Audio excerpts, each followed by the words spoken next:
two other locations that are focusing on other issues.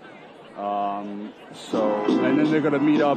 Exactly. I want to see a democracy for the people, because right now there's just so much money into the politics where you can see where our legislators are actually pandering to. They're not for us. And when I wake up, I recognize you looking at me for the pay cut. Bahamas, I've been looking at you from the face down. I'm at 11, you can boom with the place down. Skimming, and let me tell you about my life. Painkillers only put me in the twilight. With pretty pussy and pigeon in the highlight. What happened to the CEO and United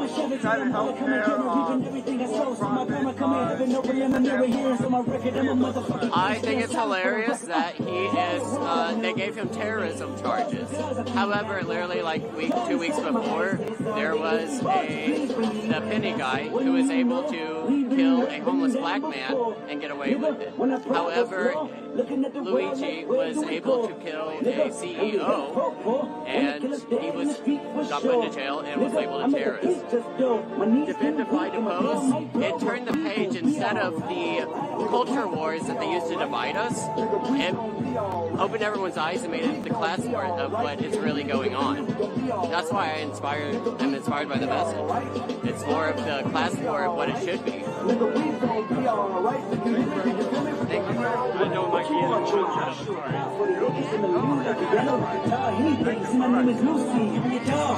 motherfucker, you can live at the mall. I can see the evil. I can tell it.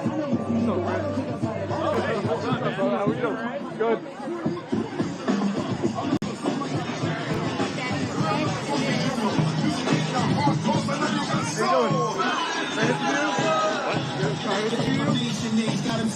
You want to tell me what brings you out here? We're from New Jersey, and we're here because our democracy is being threatened, and we're here to defend it.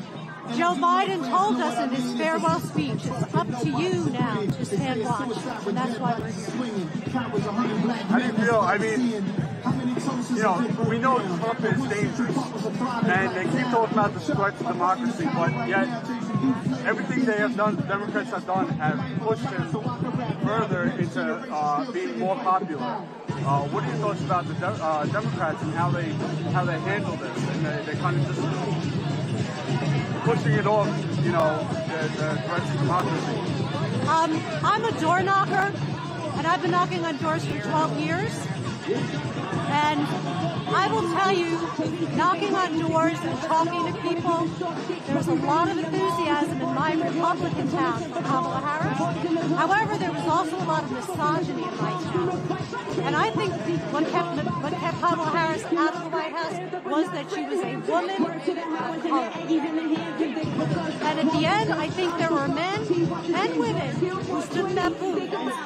They just couldn't do it. They didn't know why they couldn't do it, because the racism, the misogyny is something that's unconscious in their heads. But I think that's what happened. And this wasn't a mandate. 245,000 votes in 5 states would have flipped this. So don't believe what they're saying about this being a mandate. But yes, is there misogyny? Yes. Is this a patriarchy? Yes. If you don't get that, tell all you fascists you may be surprised. People all over this world are getting organized to bound to lose. You fascists are bound to lose. Race hatred cannot stop us. This one thing I know. The poll tax and Jim Crow and greed have got to go. You're bound to lose.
All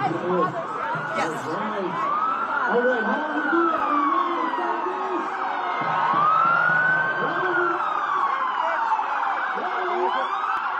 What do we want? What do we want it? What do we want?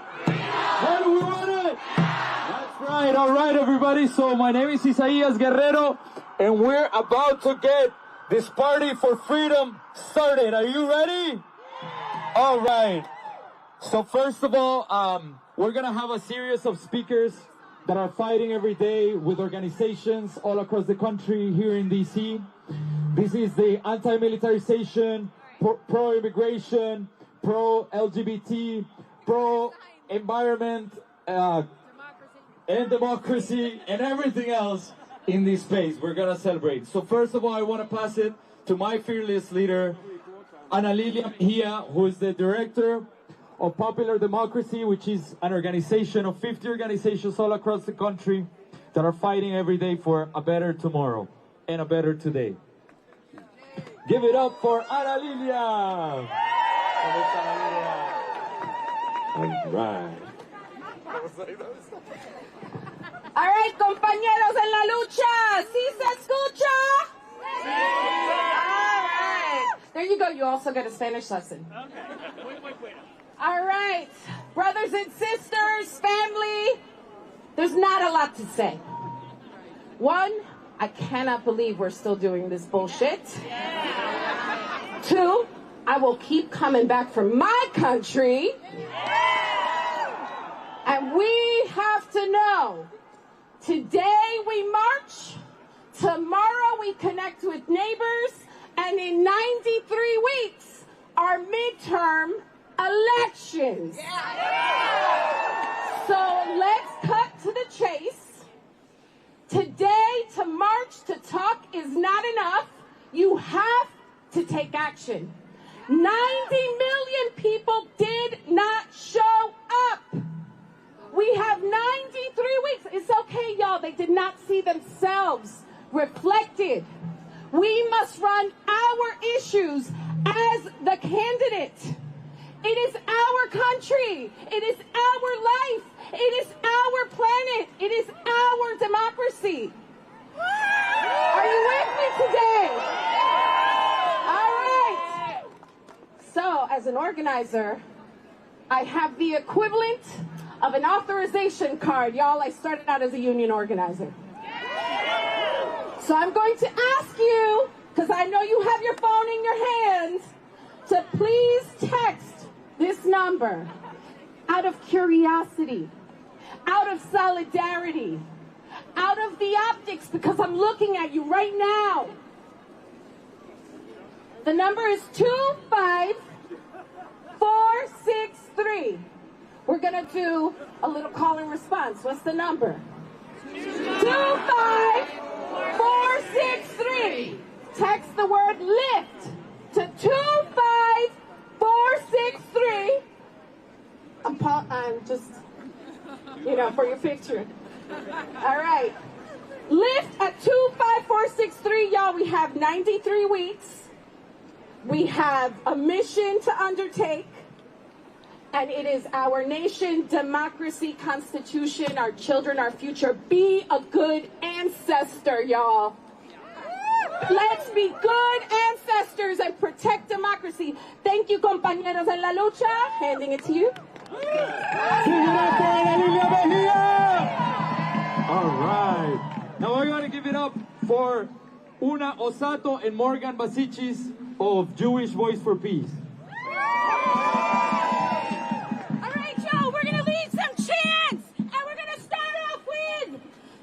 Stop the bombs and the killing! Fight like hell for the living! Stop the bombs and the killing! Fight like hell for the living! Stop the bombs and the killing! Fight like hell for the living! Stop the bombs and the killing! Fight like hell for the living! Stop the bombs and the killing! Fight like hell for the living! Stop the bombs and the killing! Fight like hell for the living! Stop the bombs and the killing! Fight like hell! bombs and the killing. Fight like hell for the living. Stop the bombs and the killing. Fight like hell for the living. Stop the bombs And the killing. Fight like hell for the living.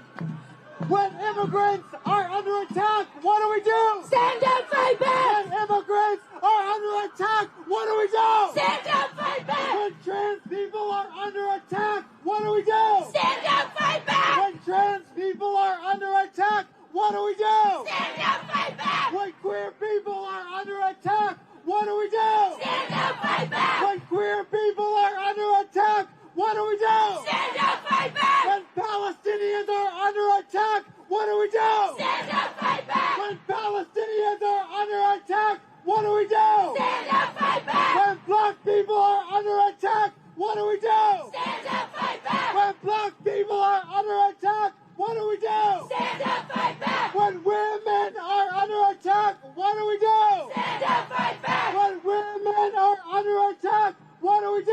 Stand up, fight back. When immigrants are under attack, what do we do? Stand up, fight back. When immigrants are under attack, what do we do? Stand up, fight back. When trans people are under attack, what do we do? Stand up, fight back. When trans people are under attack, what do we do? Stand up, fight back. When Palestinians are under attack, what do we do? Stand up, fight back. When Palestinians are under attack, what do we do? Stand up, fight back. What do we do? Stand up, fight back. What do we do? Stand up, fight back. What do we do? Stand up, fight back. What do we do? Stand up, fight back. All right, give yourselves a round of applause. All right, thank you so much. That's right, we stand up. All right, give it up now for our next speaker. Their name is Jon Farina. He's the executive director of Rising Majority. Give it up for them. When I say people, you say power, people. Power. People. Power. People. Power. When I say black, you say power, black. Power. Black. Power. Black. Power. When I say immigrant, you say power, immigrant. Power. Immigrant. Power. Immigrant. Power. When I say Palestinian, you say power, Palestinian. Power. Palestinian. Power. Palestinian. Power. All right, comrades and friends, we're out here because there are lots of fascists to fight. Is that right? And we want them to lose. Is that right? We need them to lose. Is that right? For the future of all of our people and the planet. Is that right? Trump is a fascist. Netanyahu is a fascist. And both of them have to stop. But we are the ones to stop them. And there's no stopping them without being in the streets, without organizing, without taking action every single day to connect all of the dots. We're here because we care about democracy. And there is a deep failure of our democracy when that democracy allows for the billions and billions of dollars to fund a genocide. Is that right? Shame. Shame on that. Shame on that. It is a failure of democracy that we are living in a country where queer and trans young people have to worry about whether or not they will be safe in schools. Shame on that. We are living in a country that is threatening access to reproductive health care. Shame on that. But that doesn't have to be the final story, right? That does not have to be the direction that democracy goes in. We are able to build a movement from the bottom up, right, to fight back. But our power is going to be ensuring that in this next period, when fascists and authoritarians, when Donald Trump tries to throw Muslims under the bus, or Palestinians under the bus, or immigrants under the bus, or women under the bus, or queer and trans people under the bus, we say no. No, we refuse. We're going to stay together. We're going to build our power. We're going to take action every single day. We're going to bring more people into this movement because we know that it can't just be us, right? Y'all are beautiful. You look great. I love the hats. I love the signs. This is incredible. But the fight for the future of humanity and this planet requires millions and millions more of us. Are we up to the task? Are we up to the task? Can we do it? Is that why you're here today? Let's fight for a real multiracial democracy that doesn't kill women, children, and families in our names. Okay? Can we do that? All right, so now I need you to take out your phones, and I need you to text BLOCK, B-L-O-C-K, to 96904. BLOCK to 96904. And what that's going to take you to is a letter to send to your elected representatives and say, not in my name. We are not going to continue this genocide. We're not going to continue to send weapons to Israel to murder women, children, families, parents, caregivers, educators, people in a lot of ways just like us fighting against fascism all around the world. Will you take that action with me? All right, when I say people, you say power. People, power. People, power. People, power. People, power. People. Power. Thank you. All right, when I say fun, I'm going to say fun things, and then you're going to say not genocide, okay? Cool, yeah. Fun FEMA, not genocide. Fun FEMA, not genocide. Fun FEMA, not genocide. Fun FEMA, not genocide. Fun FEMA, not genocide. Fun housing, not genocide. Fun housing, not genocide. Fun housing, not genocide. Fun housing, not genocide. Fun healthcare, not genocide. Fun healthcare, not genocide. Fun healthcare. Fund healthcare! Not genocide! Fund schools! Not genocide! Fund schools! Not genocide! Fund schools! Not genocide! Fund schools! Not genocide! Fund FEMA! Not genocide! Fund FEMA! Not genocide! Fund healthcare! Not genocide! Fund healthcare! Not genocide! Fund housing! Not genocide! Fund housing! Not genocide! Fund schools!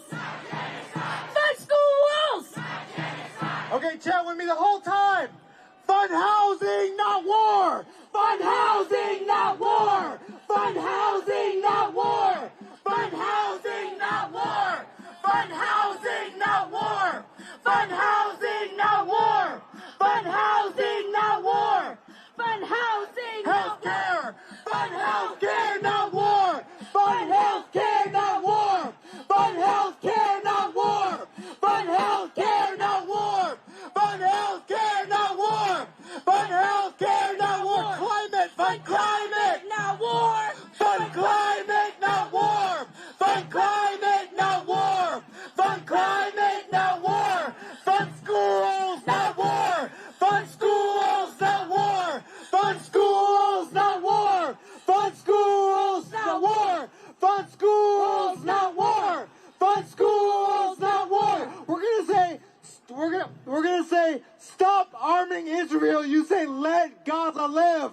Stop arming Israel. Let Gaza live. Stop arming Israel. Let Gaza Check live. with me. Stop arming Israel. Let Gaza live. All of it. Stop arming Israel. Let Gaza live. Stop funding Israel. Let Gaza live. Stop funding Israel. Let Gaza live. Stop starving Gaza. Let Gaza live. Stop starving Gaza. Let Gaza live. Stop funding Israel. Let Gaza live. Stop arming Israel. Let Gaza live. Stop starving Gaza. Let Gaza live. Stop arming Israel. Let Gaza live. Stop killing Palestinians. Let Gaza live. Stop starving Gaza. Let Gaza live. Stop funding Israel. Let Gaza live. Stop arming Israel. Let Gaza live. Fund climate, not war. Fund climate, not war. Fund climate, not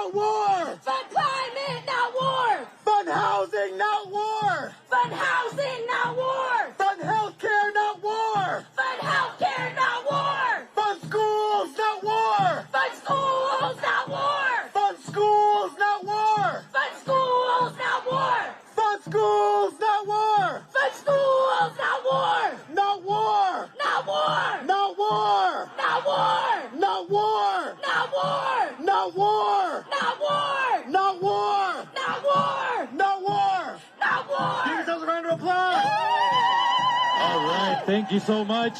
Give it up one more time for Lone Trump, the Executive Director of Rising Majority, who's fighting for all communities LGBT, making sure we got a better life. All right, now I want to introduce Aparna Raj. Aparna is the former chair of Metro D.C. Democratic Socialists of America. Give it up for her. And also, if you all need any support here, we have amazing volunteers. Give it up for the volunteers that are giving out hand warmers and have amazing signs for you all to take. Okay, Aparna. Well, 1 second before I go, it seems like there's a lost child. Yes.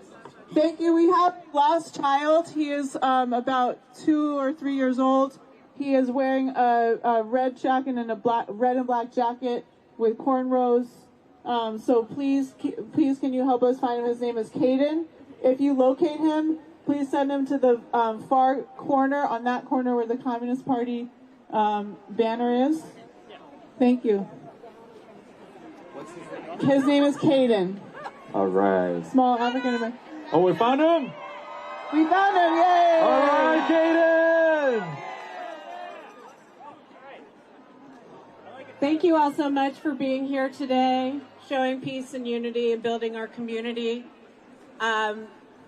Anyone with accessibility needs, ADA support, there is a tent with a blue tent in the southeast corner up here where you can find support.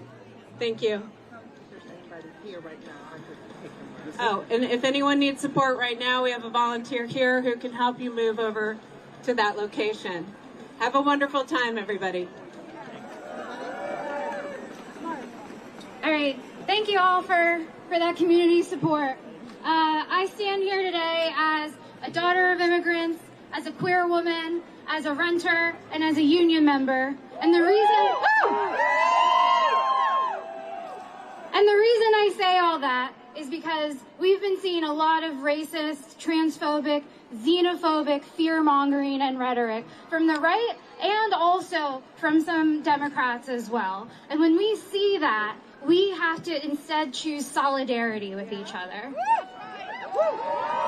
Because I know that my family's ability to come here was a direct result of the civil rights struggles of Black Americans in the 60s.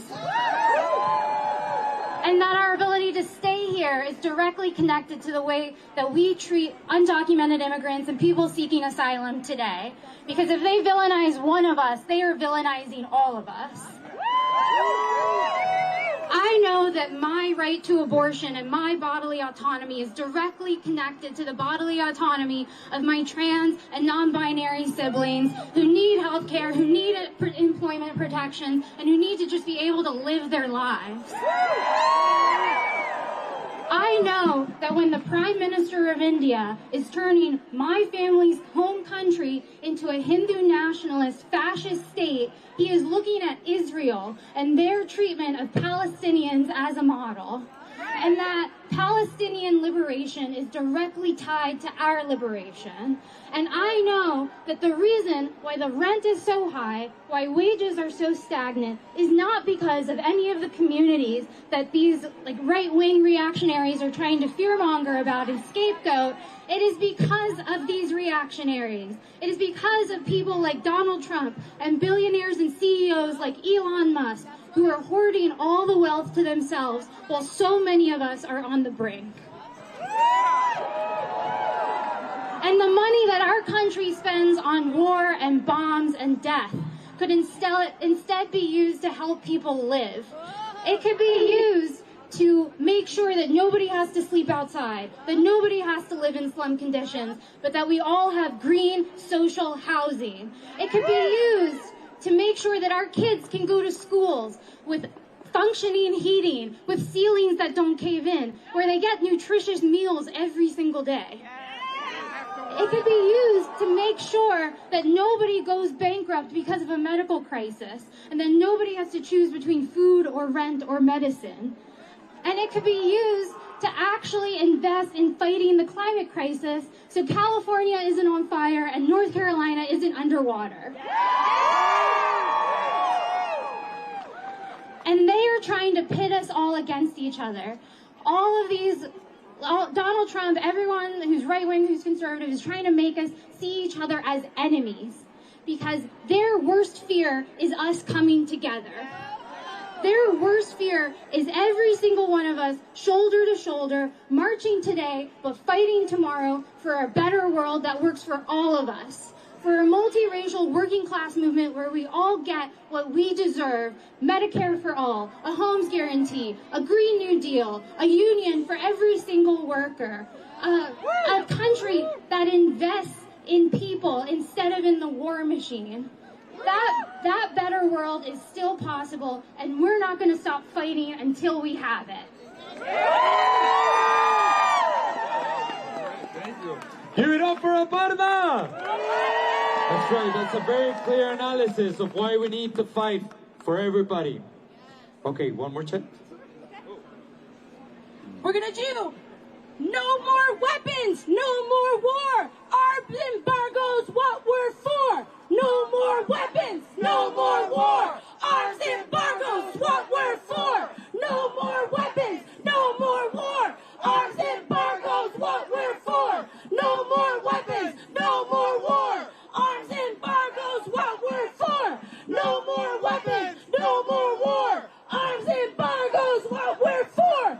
No more weapons, no more war. Arms embargo's what we're for. No more, not in our time. No more weapons for Israel's crimes. Not in our name, not in our time. No more weapons for Israel's crimes. Not in our name. Not in our time. No more weapons for Israel's crimes. Not in our name. Not in our time. No more weapons for Israel's crimes. Not in our name. Not in our time. No more weapons for Israel's crimes. Not in our name. Not in our time. No more weapons for Israel's crimes. Not in our name. Not in our time. No more weapons for Israel's crimes.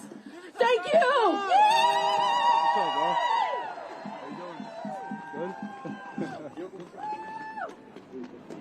All right, now I want to give it up for Nico Udugama, who's a very dear friend and amazing fighter that is with the organization 360, 350. That's it? Okay, 10 degrees south, sorry. Give it up for Nico Udugama. All right. Thank you, Isaias. It's so inspiring to be here with all you comrades taking the streets today. If you're ready to get marching, say hell yeah! Hell yeah! Let me hear you say hell yeah! Hell yeah! We're still out here because we know that the struggles have never been won overnight. It's never been one single march, one single campaign, or one administration in power. Our fight for liberation is multi-generational, a transformative struggle against fear, against greed, against competition, and against division. And for everyone and every being to live peacefully, in loving relationship, using what we need, relaxing with our community, taking time to take care of our children and our elders, the plants, the animals, the water. Just close your eyes and imagine right now what your wish is for this generation and the next. Breathe it in. We know we still have a long way to get to that vision. And the road will be scary for sure. One thing that the Palestinians taught me this year is that the capitalists will give you all the reasons in the world why they need to justify genocide. And they will carry it out if they have to. And that faced with all that, we must stick together and keep forward. Palestinians are teaching us the concept of sumud, perseverance.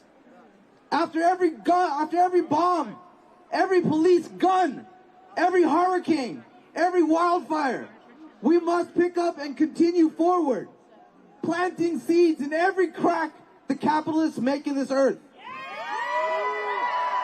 And as someone who wants to win,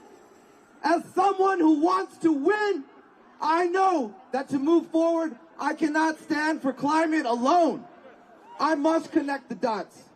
As Dr. Martin Luther King Jr. said, injustice anywhere is a threat to justice everywhere. Whatever affects one directly affects us all indirectly. Our climate struggle will not advance unless we understand the class and racial dynamics of how some people will recover and others will not from the LA wildfires. We won't advance until we realize that the companies ensuring the East African crude oil pipeline or LNG terminals in the Gulf South are the same companies that are refusing to insure poorer homeowners in climate risk areas. The bullets and the policies used to clear out communities for fossil fuel extractions over there are not that different from the bullets and policies used to gentrify the cities here. We won't advance until we understand that capitalism will continually evolve and sell itself as our savior. It would have us believe that the extraction of important minerals at the cost of broken communities and countless lives in the Congo, or in Oak Flats, Nevada, or Jujuy, Argentina, or the Philippines is worth it because we need more electric vehicles here in the global north. And when those displaced and broken communities come here looking for a better life, the capitalists call them the enemies. No, comrades, the fight for the healthier earth must be an international and anti-capitalist fight. The repression and militarization of the global majority here and abroad is connected to the extraction from the land and the accumulation of wealth by a few. They are increasing money to the weapons manufacturers and the jailers to fight back against those of us who rise up in defense of the planet. They are our enemies. Remember that. They are our enemies. For them, our options are submission or elimination. But we choose a different path, creating space for life and joy in the wake of their destruction. So go out there and keep organizing. Build out your communities. Be bold. Scale up. Make the struggle irresistible. Dance. Let's get out there and believe that we can win. All right, so before I go, I want to ask everyone to join me in a quick action. I'll have a sign right here that says, Free Ismail el-Ghazawi. He's a Moroccan activist who the Moroccan government is trying to put in prison for his leadership and helping to block the ships that are carrying weapons to Israel. And his sentencing is going to be happening this week. So I want everyone to say, Free Ismail. All right, on the count of 3. Free Ismail! Free Ismail! Free Ismail! Free Ismail! Thank you. Free Palestine! Epa, that's right, free Palestine! All right, y'all. So are you ready to march? One step forward, no step back.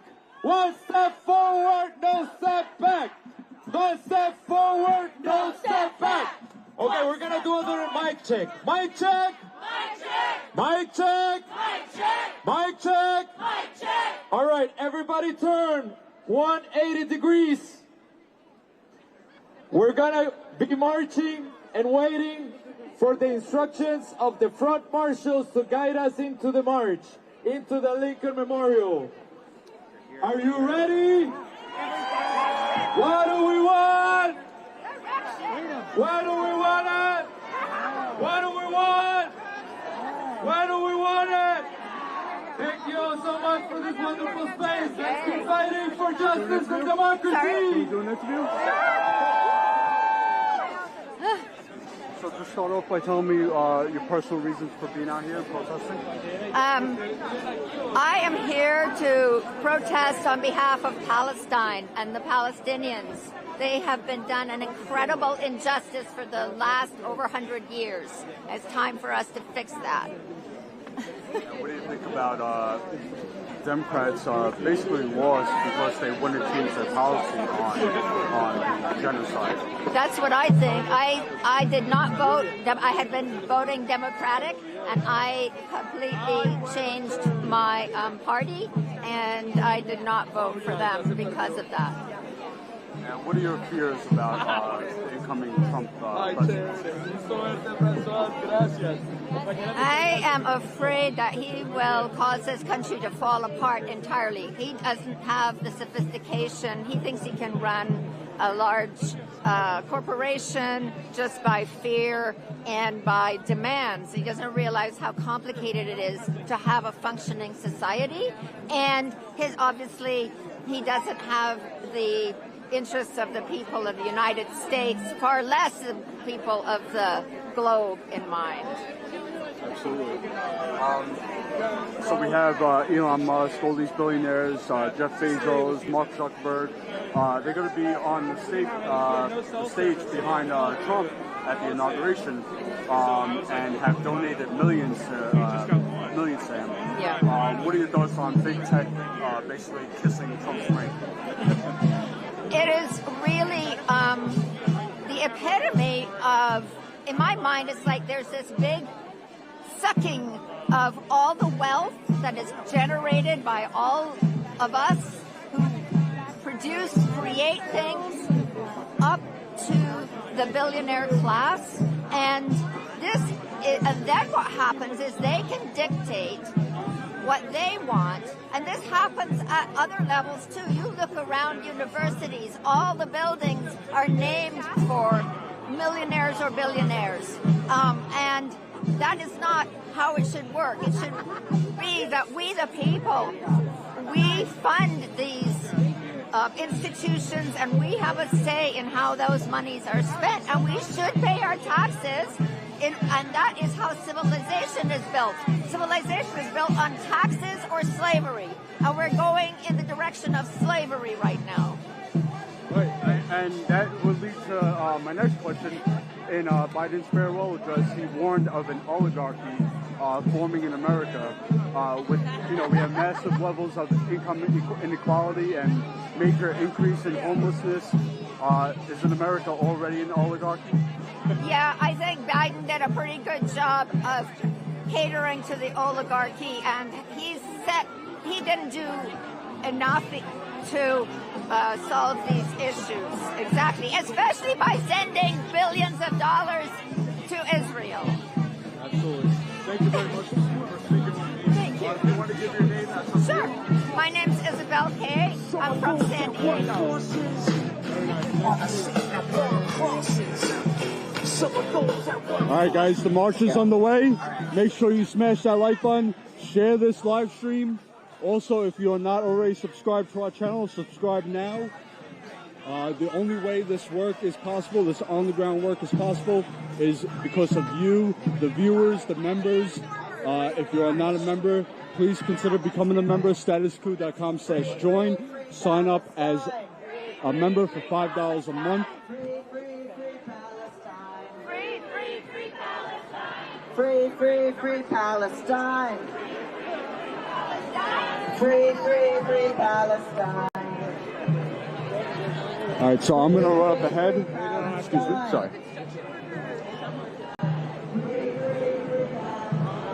All right, I'll try and get to some more interviews as we're marching. There are 3 different groups. They are all marching, meeting over here. Let me see. This is 17th Street. We are marching to the Lincoln Memorial, where they're going to have the big rally.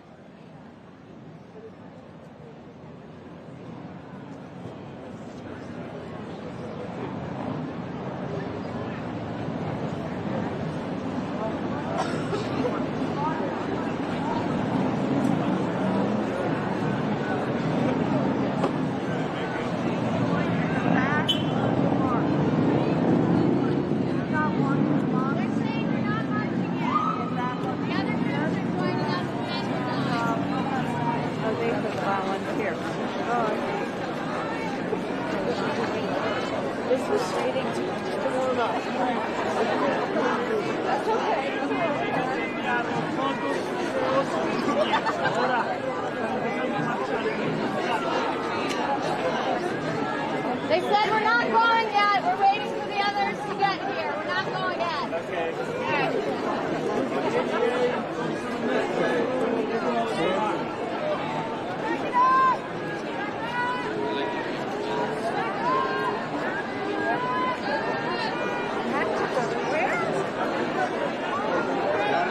All right, so they're not going to be marching yet. They're waiting for the other groups to arrive here so they can get going.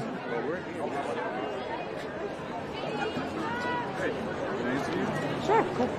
So So let me just see your sign for a second. It has two sides. Two sides? Okay, let me see the other side. So I think maybe if you stay on the fringe, we'll be Okay. All right, so talk to me about this oligarchy, because Biden on his farewell address warned of an oligarchy forming in America, but we have massive income inequality and homelessness. Isn't America already an oligarchy? Well, they've not ever had Elon Musk or Cash Patel, who are, super wealthy. I mean, this has been going on. I'm 65 years old. My first job was in that building right there. My first professional job. And I've seen this happening, growing over the years. Yeah. And I don't think it's ever been as bad as now. It's just, I worked in the House for almost 10 years. And that was when the organization I worked for put out a report about income inequality and how it was growing during the George H.W. Bush administration, and how we were campaigning for Clinton, basically. But our organization was headed by an economist, PhD economist, and he got all these data about, even considering inflation, people are getting poorer. The middle class is getting squeezed. That was in 1990, Yeah.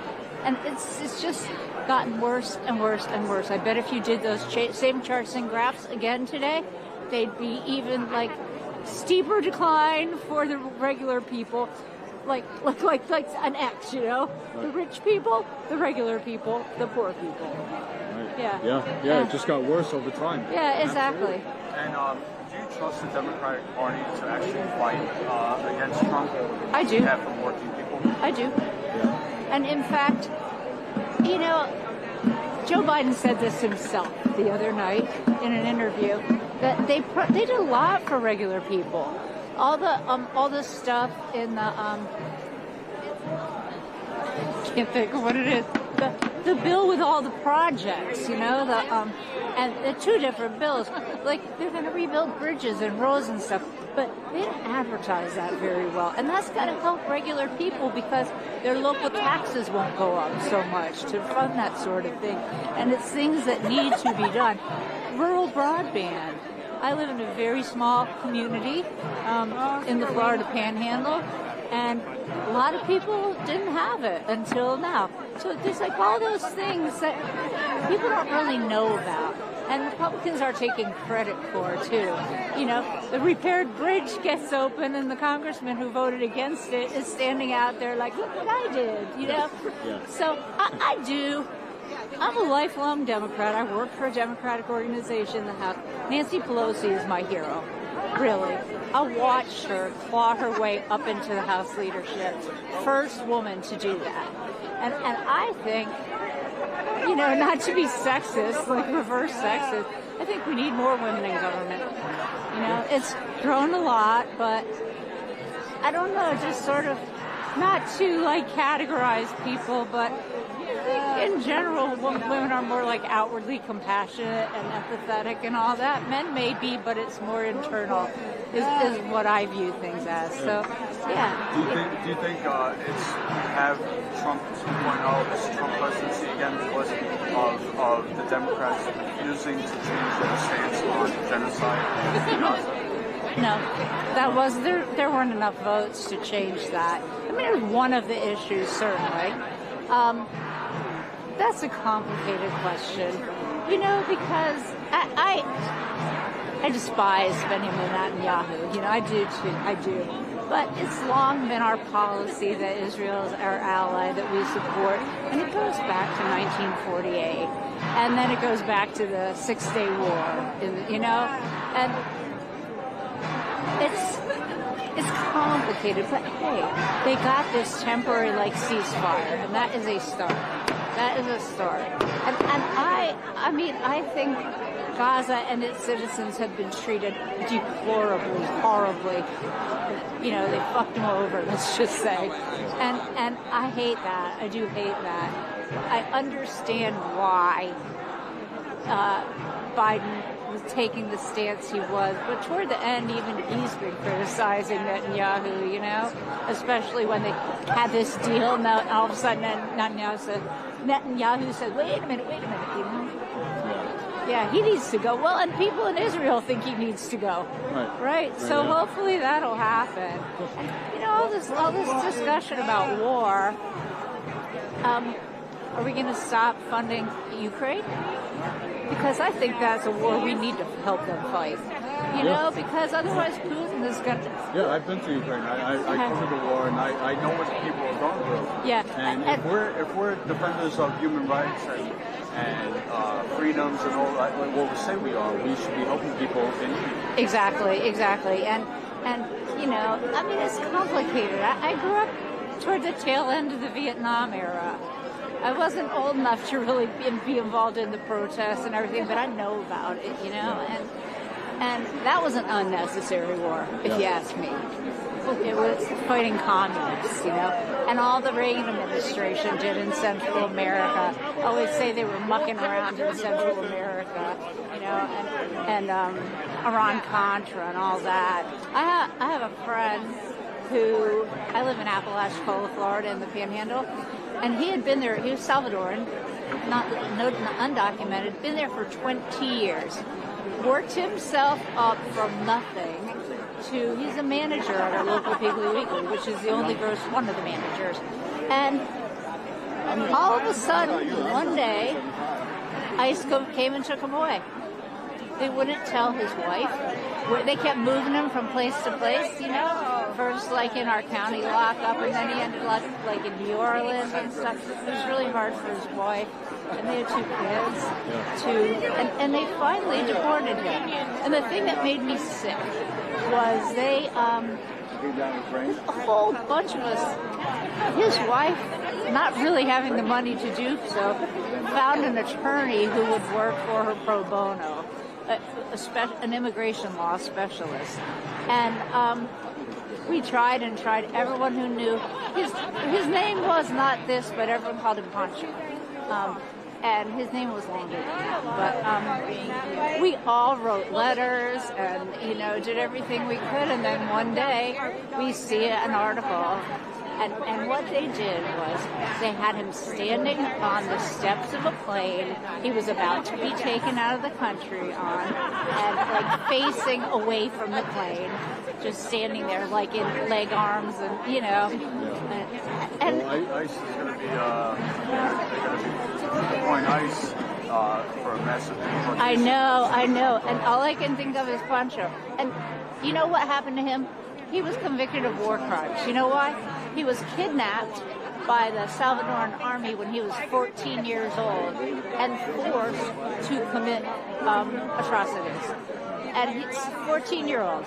And he did things like drag people behind trucks and, you know, but his choice as a 14-year-old was do this or they would kill him. Right. You know, and why, you know, it's just sick that he was deported. And I see, because we saw this personally, where I live, the thought of what they're trying to do is horrifying. I do think, however, that they're not going to be able to deport all the people they say there. It's another like Trump pipe dream. You know, we're going to build the wall. Oh, absolutely, my pleasure. Thank you. United will never be defeated. The people united will never be defeated. The people united will never be defeated. Show me what democracy looks like. All right, guys, I am going to change my battery really quick. We have the other groups marching this way. So give me 1 second. The screen's going to go out for just a few seconds until I change this battery. All right, hold on.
We're back? Alright, cool. Alright, let me know if anything else happens. Alright guys, sorry about that. We're having tech issues with the live view, but we are back. The march is starting now.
Alright, so for those of you who are wondering about the crowd size,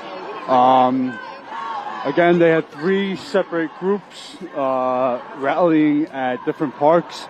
Now they are all meeting up together here. Hey, what's up, brother? Yo, good to see you. I would say there are a couple of thousand people out here.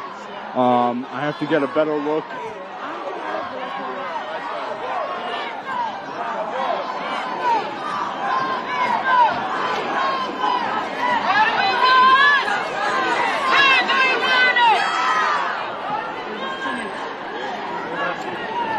Again, this march is going over to the Lincoln Memorial.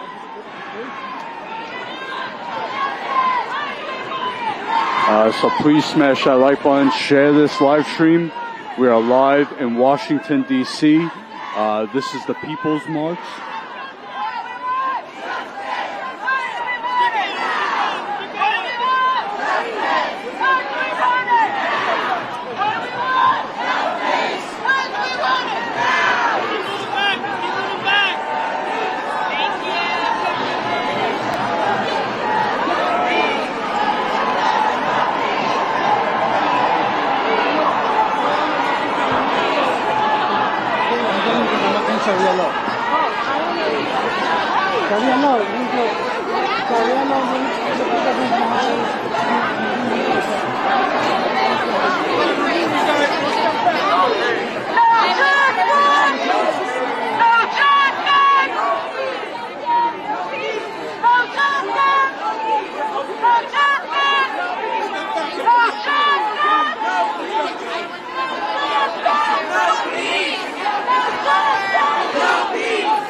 All right, they're chanting, "We will not go back."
This might be the one time that I've gone to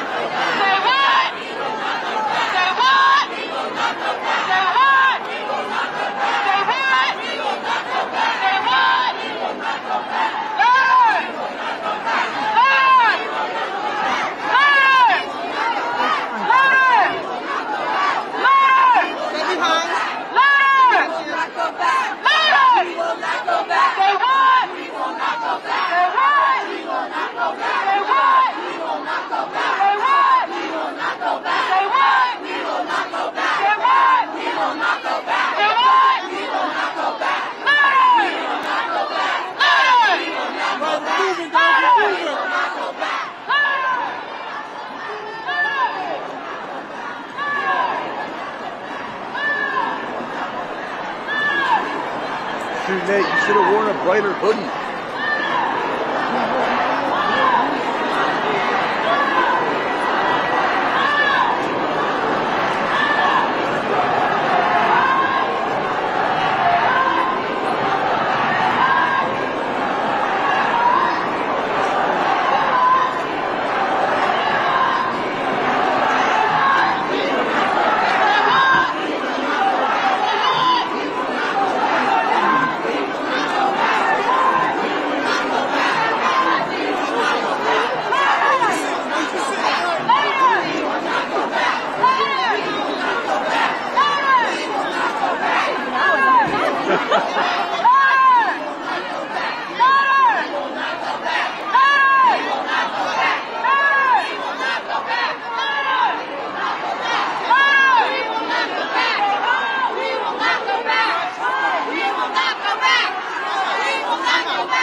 guy right here. Last time, dark guy's big. The guy who started me, last time. The last time he got here. The last time he got here before he started me. No justice, no peace. No justice, no peace. No justice, no peace. No justice, no peace. No justice, no peace. No justice, no peace. No justice, no peace. No justice, no justice, no peace. No justice, no justice, no peace. No justice. Don't let her do that. I remember him from New York. He's from New York. He's from New York. He's from New York. I remember from the Cowboys. From the Cowboys. From the Cowboys. Don't mess with black women. Respect black women. Respect black women. Respect all black people. Respect all black people. Also, he's from the Cowboys. Because he was here in 2020. He was here in 2020. When I was with him, he assaulted me. You saw me, Ben. You saw me, Ben. You saw me. You saw me. All right, so one guy in a Trump hat. The media is swarming it. Swarming him. Just want you to see the chaos that unfolds when something even minor happens. The press has to swarm in there and get their shots. Hello? Hello? We need the police. Let the fucking police go in the middle. Let the fucking go in the middle. Alright, so police are moving in now. We're moving. Let's go. No KKK, no fascist, USA. No charm. No KKK, no fascist, USA. No charm.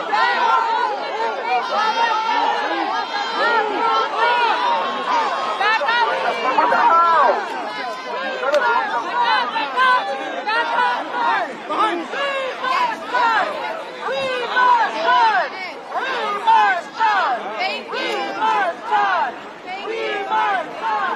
We march on! We march on! Let's go! We march on! We march on!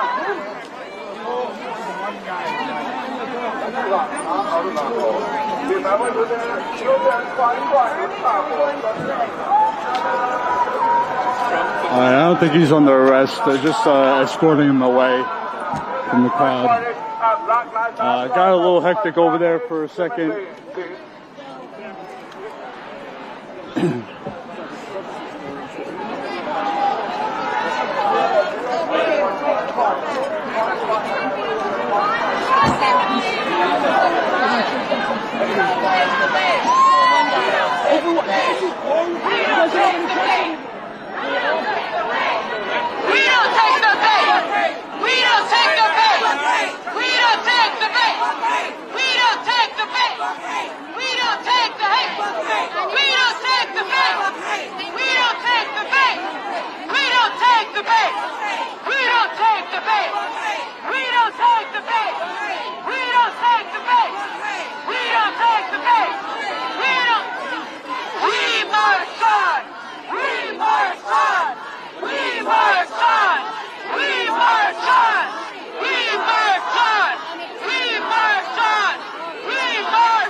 Now.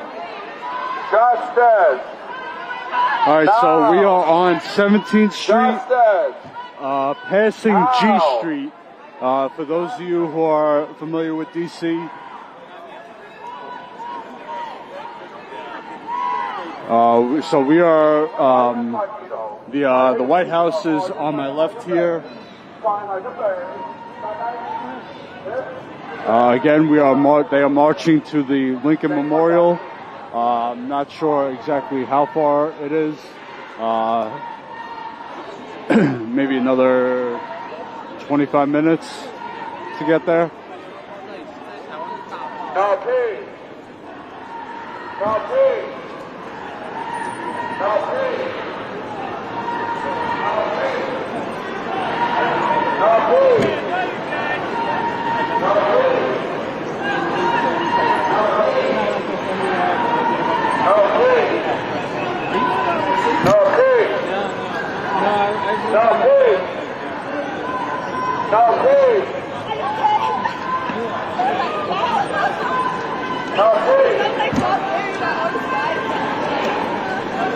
We almost have 1,500 people watching, so please smash that like button, share this live stream. If you are not already subscribed, subscribe now.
What do we want? When do we want it? Now. What do we want? And when do we want it? Now. What do we want? And when do we want it? Now. What do we want? And when do we want it? All right, so ERA, they're chanting ERA. ERA stands for Equal Rights Amendment.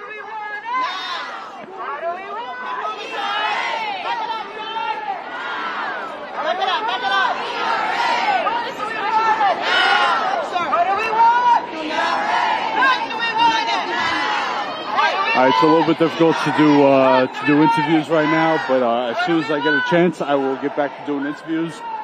I know we want to hear from the people, and that's what we do here at Status Coup. We give the microphone back to the people wherever we go.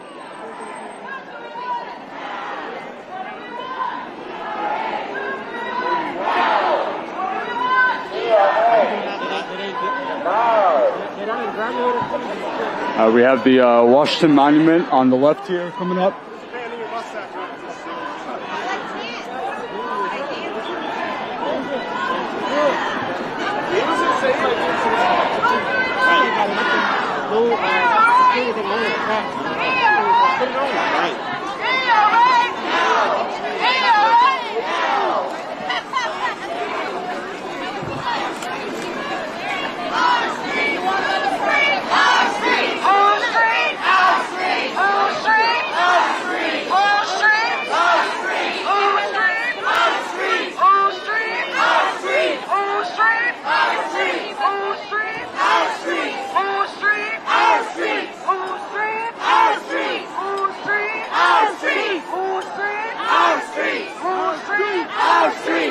scream, our streets. Who will scream, our streets.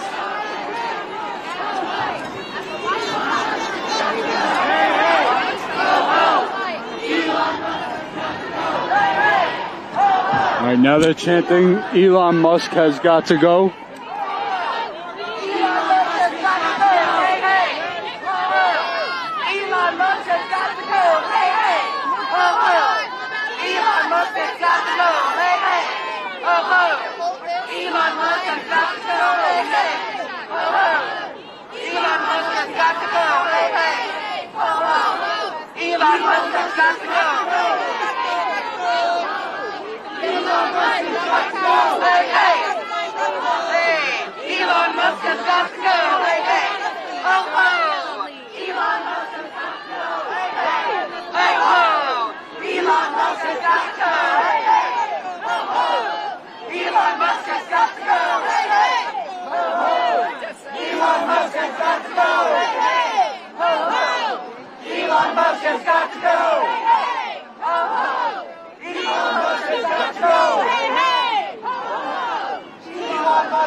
Turn that around. So, what's that? Maybe turn that around so it's got. Yeah, whatever you want to just show. I'm in the Library of Congress. The address is at the bottom. So just kind of start off by telling us what you're. I'm here because I fought for great gay rights and women's rights my whole life. I was born June 26, 1969, right after the Stonewall riots, and it's been my mission for life. My first experience of discrimination, I was kicked out of the United States Naval Academy in 1987 because I admitted that I was gay, because they asked me, and I told them the truth, so they kicked me out. Fortunately, the Army said, we don't care, we'll take you anyway. So I enlisted in the Army. Well, I could have been an officer, but I enlisted. And I served in Iraq, and I drove a tow truck. And I proved that women and gays can fight. And now Hegseth is going back to 1987, and James Webb said women and gays can't fight, and I'm proof that they did. And you can read my story in the Library of Congress right there. Christina Frisbee. Look me up, Google me, read my story, look at our photos, understand what your veterans did, and understand what women and gays do in the military. We serve, we're proud to serve, and we make a difference. So leave us alone and leave us in the military. Proud patriot, God bless America. I love America, I love the Constitution. When I served in Iraq, I carried a copy of the Constitution in my pocket, because if I died and I got blown up, I wanted somebody to pull it out and see, that's what I died for. And I still will today. I will die for the Constitution. Make no mistake, there are many of us out there that will. And that's my story. Beautiful. And your name one more time? Christina Frisbee. Christina Frisbee. Let me just get that that sign again. Thank you very much, Christina.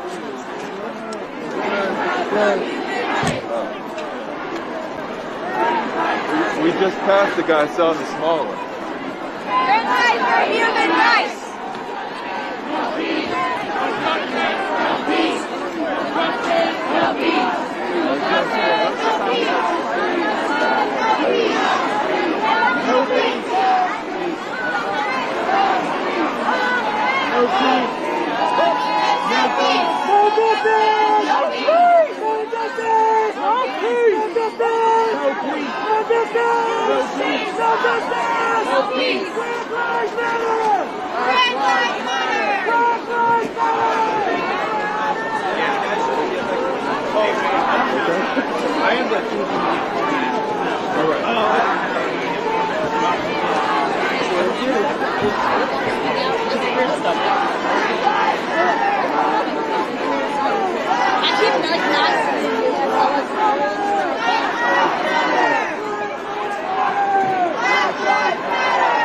Guys, I hope you got that link. Go check out Christina's, I believe her name is Christina, I forgot already. Go check out her story.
What are your thoughts about Musk, Bezos, and all these other billionaires basically kissing the ring of Trump at this point? That, you know, they donated millions of dollars to him, and they're going to be on stage with him during the inauguration. What are your thoughts about that? Simple. They bought the government so that they can take more taxpayer money to have for their own pockets. It all starts with we've got to find a way to overturn Citizens United. There needs to be campaign finance reform. No one should own the United States government. We the people own the United States government. They work for us. What do you think? Did you see Biden's farewell address? He basically saying warning of an oligarchy forming in America. Yes. But don't we already have an oligarchy with massive income inequality and homelessness? I think it's always been building to this point, but I think we finally may have reached the precipice. What are some of your, what's your most important issue that you fear of Trump being president again? He started the MAGA movement, which is very bad for the United States. But in 2 years, we'll have midterms. He'll be a lame duck president. It's what he started. There'll be people behind him. He started the downturn of respect for the office of the United States president. And that's a very dangerous thing for our country. That office should hold high morals and high respect. Thank you very much. Thank you for taking time. Appreciate it. Status Coup. We're on YouTube. You can find us on YouTube. Take care. This is what democracy looks like. Show me what democracy looks like. This is what democracy looks like. Show me what democracy looks like. This is what democracy looks like. Show me what democracy looks like. This is what democracy looks like. Show me what democracy looks like. This is what democracy looks like. This is what democracy looks like. This is what democracy looks like. This is what democracy looks like. This is what democracy looks like.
Hey, respect women. Go back. Go back. You are because you're not listening to her. So go back. Go back. Go back. Go back. Go back. Go back. Go back. Go back.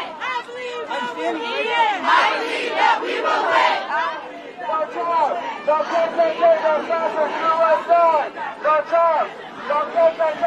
right, so we have Trump supporters on the other side of this fence here. No Trump, no KKK, no fascist USA. No Trump, no KKK, no fascist USA. No Trump, no KKK, no fascist USA. No Trump, no KKK, no fascist USA. No Trump, no KKK, no fascist USA. No Trump, no KKK, no fascist USA. Hey, get up here! I can't even get over there because this fence stretches down the street here.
All right, so we are crossing Constitution Avenue.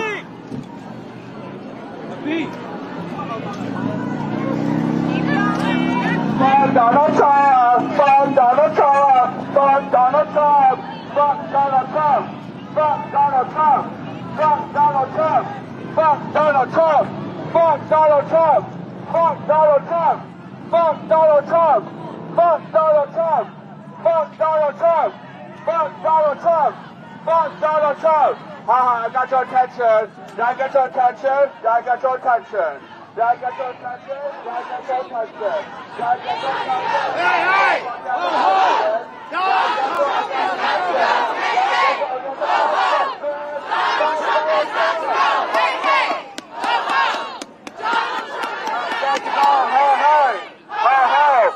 Donald Trump has got to go! Hey, hey! Ho, ho!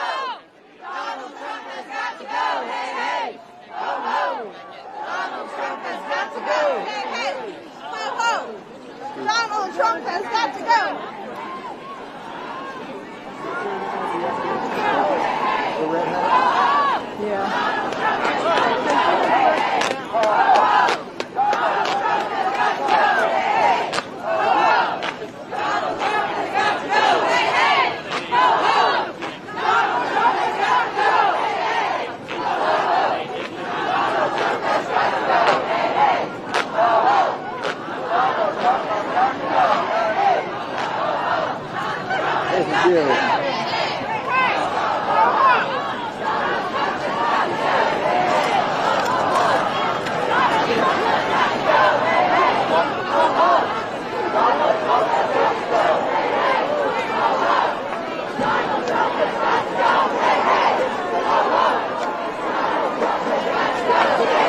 Alright, let me go on the other side to get a nice shot of the march going by the Washington Monument.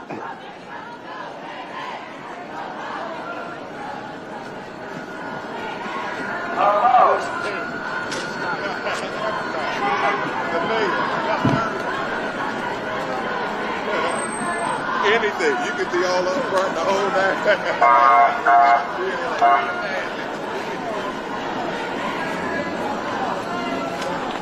Yeah.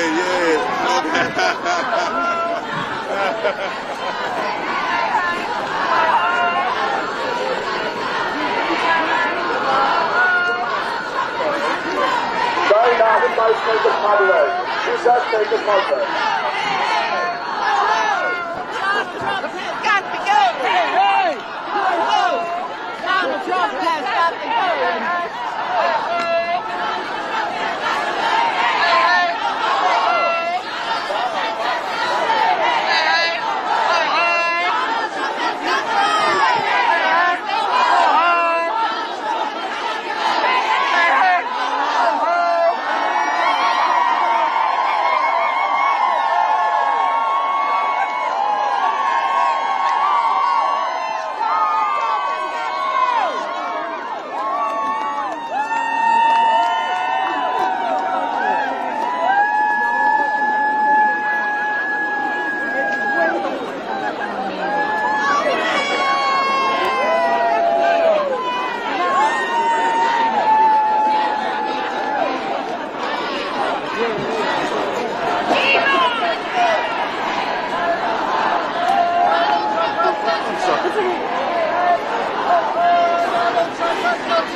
Alright, we're getting closer. We're almost there.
From looking at the march here, it looks like there's gotta be anywhere from 5,000 to 10,000 people. Our streets! Our streets! Our streets! Our streets!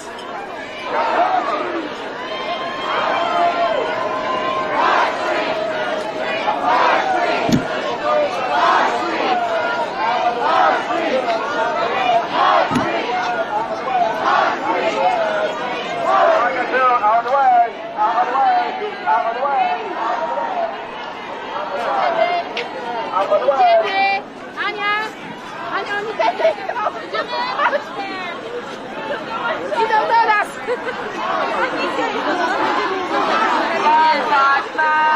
Black lives matter. Black lives matter. Black lives matter. Black lives matter. Black lives matter. Black lives matter. Black lives matter. Trans lives matter. Trans lives matter. Trans lives matter. Trans lives matter. Trans lives matter. Black lives matter. Black lives matter. Black lives matter. Black lives matter. Black lives matter. Black lives matter. Black lives matter. Black lives matter. We march on. We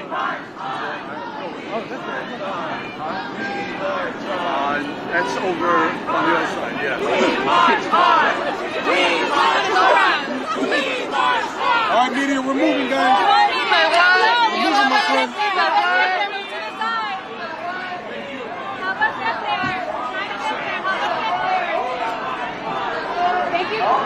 All right, I don't know, guys. Looking at it now, there might even be more than 10,000 people. Might be more than that. No, not ready for you. No, not ready for you. No, not ready for you, boo-boo. Nice try. You wasted all your money, bitch. And you're white as fuck, bitch. The whitest thing you came here, bitch-ass cunt. Hey, fucking cunt-ass agents against white bitch. You really think I'm not? What, bitch? What? I heard my name, bitch. Bye, bye, bye, bye. Bye, bitch, bye. Bye, bitch, bye. Bye, bitch, bye.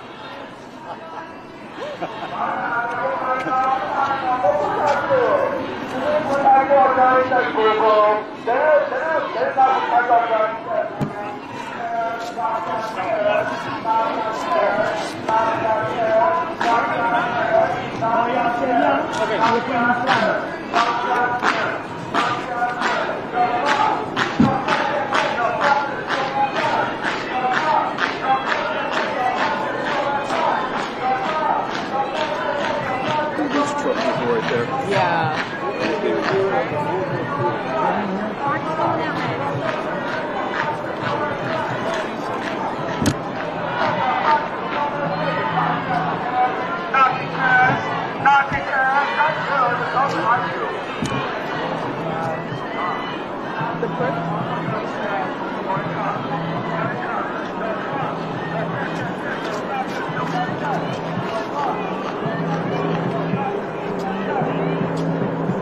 All right, so we're here.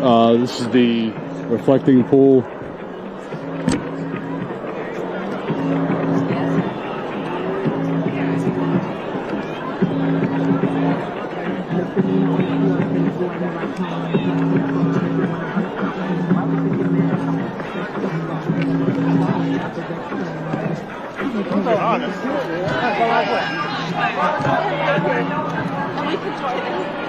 Alright, so the group's kind of split up. One group is coming from this side, the other group is coming on this side, and then they're all going to meet at the middle by the Lincoln Memorial down there.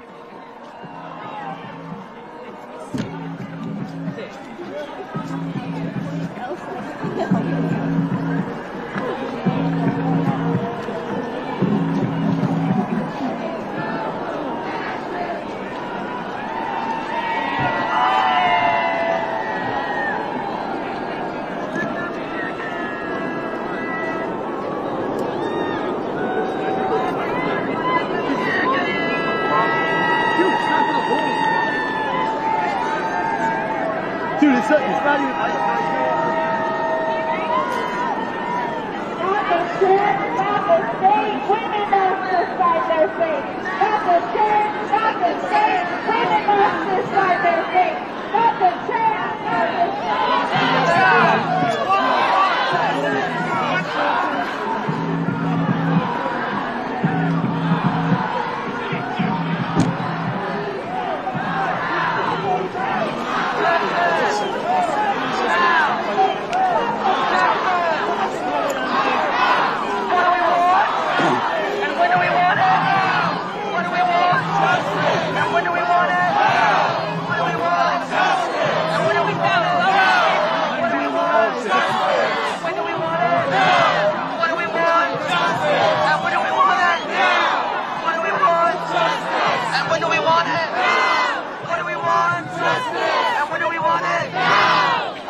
Shut it down!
All right, so make sure you stick around because when they get to the Lincoln Memorial, they're gonna have a rally for about 2 hours until 3.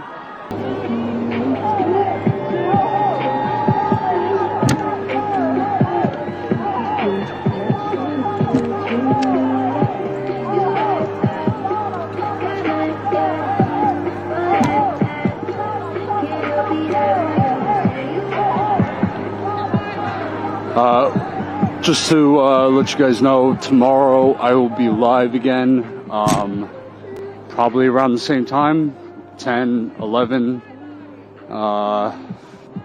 Trump is having a rally somewhere around here in D.C. I'm not sure of the exact location, but I will be live at that, not at the rally, but outside. There's going to be protests, so I will be there. Make sure you have subscribed so you get those notifications for when we do go live or post videos.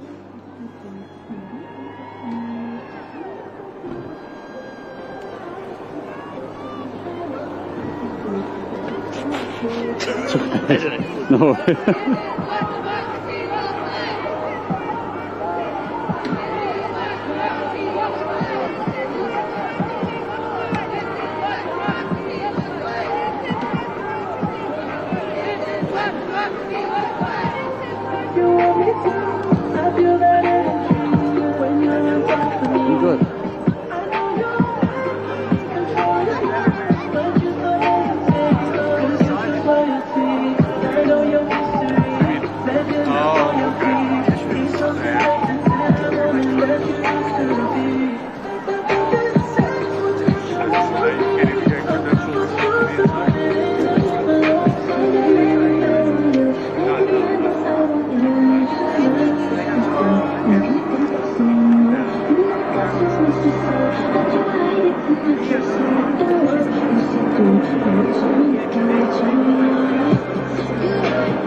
You're very intimidating guys. You're a terrifying guy. Come this way. They're allowed to be here. They're allowed to be here.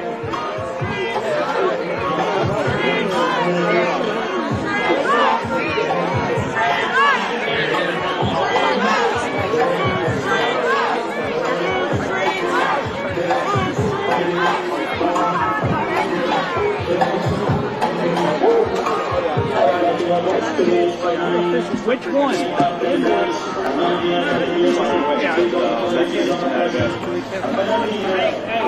they ask, which one? Thank you. Official street preachers.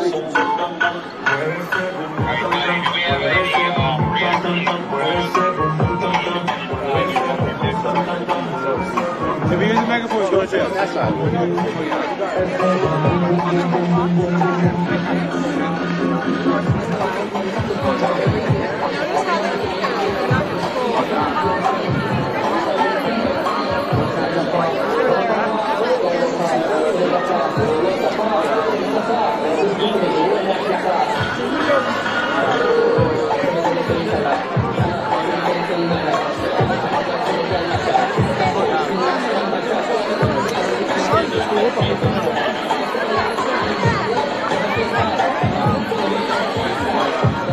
Jag tar majoriteten av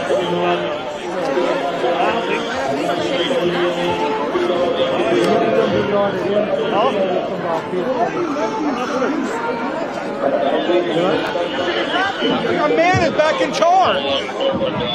You should be happy. Why are you so angry? You call me daddy? Is it because you can't pay your babies right now? No, your boyfriend probably did. Yeah, but if you have sex with You date those they-thems. just that woman, Huh?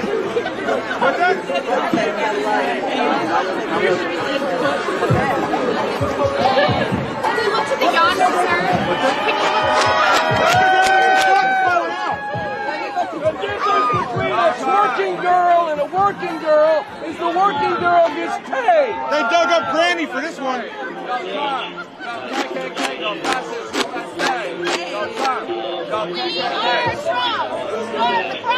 How many sluts are here?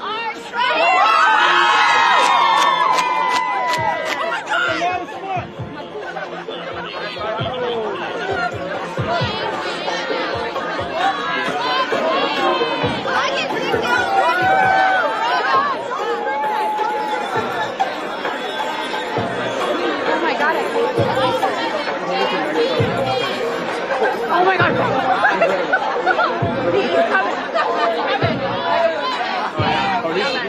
I've seen him. Women scare weak men. Women scare weak men. Strong women scare weak men. Strong women scare weak men. Strong women scare weak men. Strong women scare weak men. Strong women scare weak men. So hard, put this cookie right in your face.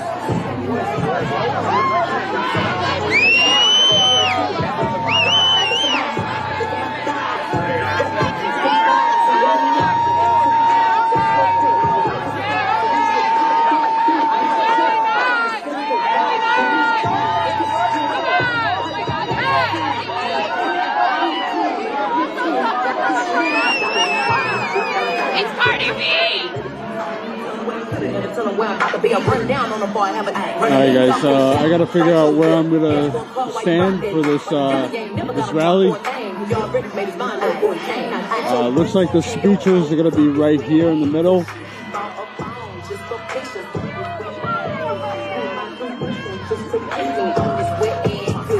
Make it rain if you wanna see some wet and cushy. Look, I need a hard hit, I need a deep, I need a Henny drink, I need a weed smoke, not a garden snake, I need a king cobra with a hook in it, hope it lean over. That's the money. Look at all this tranny fluid.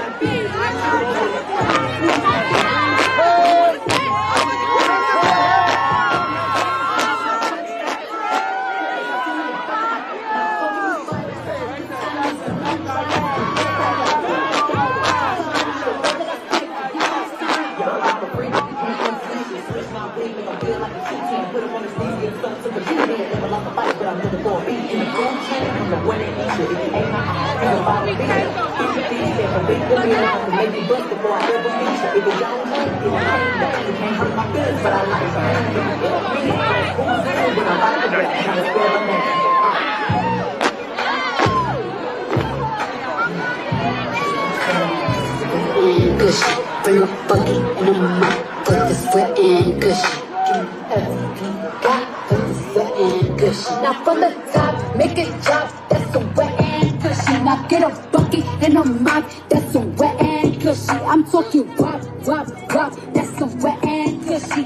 Macaroni in a pot, that's a wet and gushy, huh?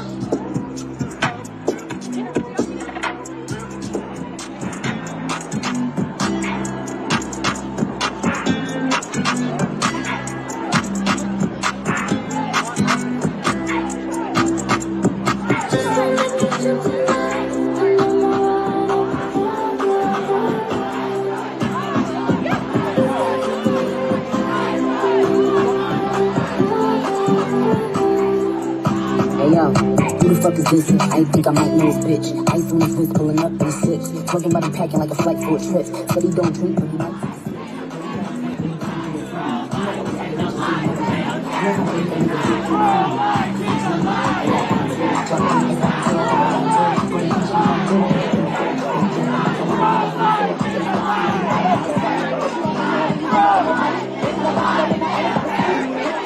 Pro-life is a lie! Pro-life is a lie! Pro-life is a lie! They don't care if people die! Pro-life is a lie! They don't care if people die! Pro-life is a lie! They don't care if people die! Pro-life is a lie! They don't care if people die! Pro-life is a lie! They don't care if people die! Pro-life is a lie! They don't care if people die! Pro-life is a lie! They don't care if people die! Pro-life is a lie! They don't care if people die! They don't care if people die. They don't care if people die. They don't care if women die.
So they're chanting pro-life is a lie. They don't care if people die. There are some anti-abortion activists out here.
By telling me what's the most important issue as to why you're out here.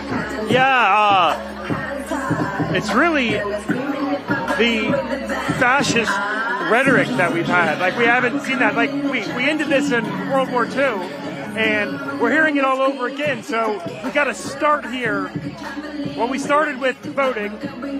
That didn't work out quite yet, so now we're here to protest. So it's really about all of that, everything that goes along with it. The racism, the injustice, all of it. What do you fear is about second Trump presidency? I'm afraid a week from today, no one's going to be able to do this. What's going to happen to people who try to, exercise their right of free speech? That's probably thing one. Probably also close to that is what's going to happen on Tuesday. Are they going to go through and start kicking everybody out with violence? How is that going to work? What's that going to do to everybody? What are your thoughts on what it says in the law that warns of an oligarch forming in America? So we have massive income inequality and homelessness. Isn't America already an oligarchy? I would absolutely agree America is already an oligarchy, but now it's in plain view for everybody to see. There's no denying it. So now let's not pretend. We need to act. That's what we're doing here. Do you have hopes that the Democratic Party will fight for working class people against Trump? I think the Democratic Party does fight for working class people against Trump. The question is, they haven't been successful. Does something need to change? Big time. What that is to be determined. Do you think Kamala lost because of not changing her stance on the genocide going on in Gaza? I don't think that was the key point. I think there were probably lots of things, lots to do with Democrats. Don't represent the interests of every man in this country. So those are pretty much my concerns. Social media is giving up on fact-checking and telling truth. What are your thoughts about these big tech billionaires, Musk, Jeff Bezos, Mark Zuckerberg? They're donating millions to Trump. They're going to be behind him when he's being inaugurated. Basically kissing his ring. What are your thoughts on those people, kind of behind Trump? I'm very concerned about the tech complex. We were warned in Eisenhower years, I wasn't alive then, about the military-industrial complex. This is equally or perhaps even more worrisome, the tech complex that controls thought. I mean, the stories of 1984 and 451, the future is here and in the control of the very few. And this is not how our country has been strong in the past. So now, in Biden's farewell address, he warned about an oligarchy forming in the country. But we have massive levels of income inequality and homelessness. Isn't this country already an oligarchy? This country has its haves and have-nots, but I really believe that building out the middle class is hugely important to keep us a democracy, and the idea that there is opportunity and lifting up lower classes to the middle class. I think this is critical because this is what a stable society does. So yes, it worries me that the 1% is in control of everything, and trickle-down economy, as in Reagan years, doesn't work. You trust that the Democratic Party will fight against Trump and fight for the working class people? I believe that's their duty and their job, and I believe that supporting the Constitution requires hard work. And I would hope they and the Libertarians and anyone who's not in lockstep with the Republican Party will do that.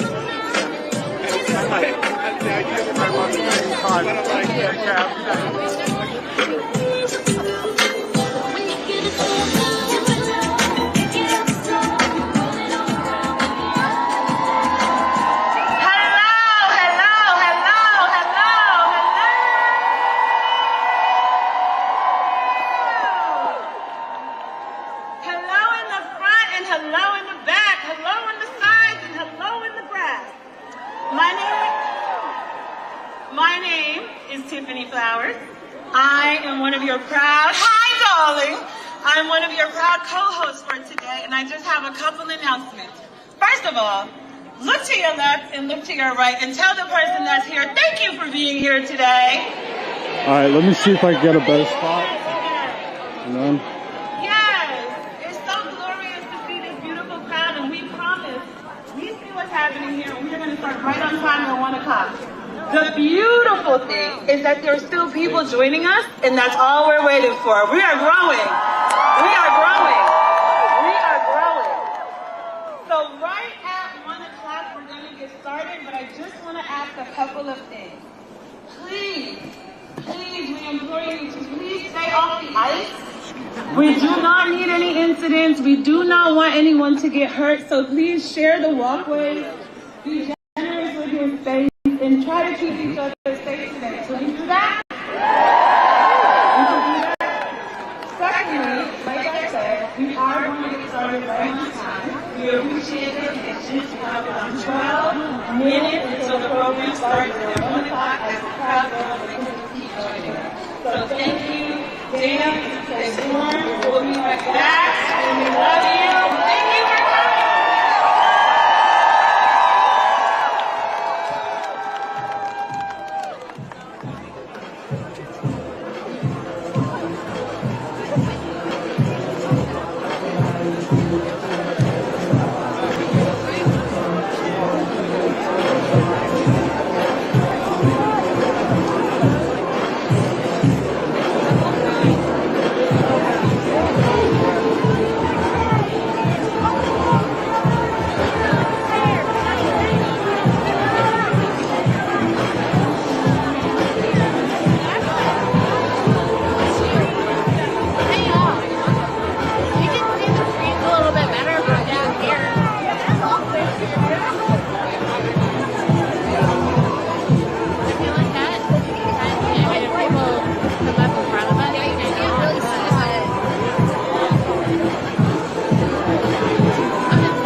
For the Scientology protest all across the world, STTV, Scientology's a call.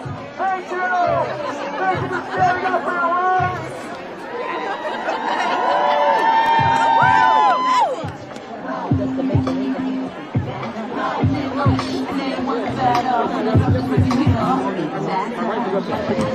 My wife is here, so they're probably going to be.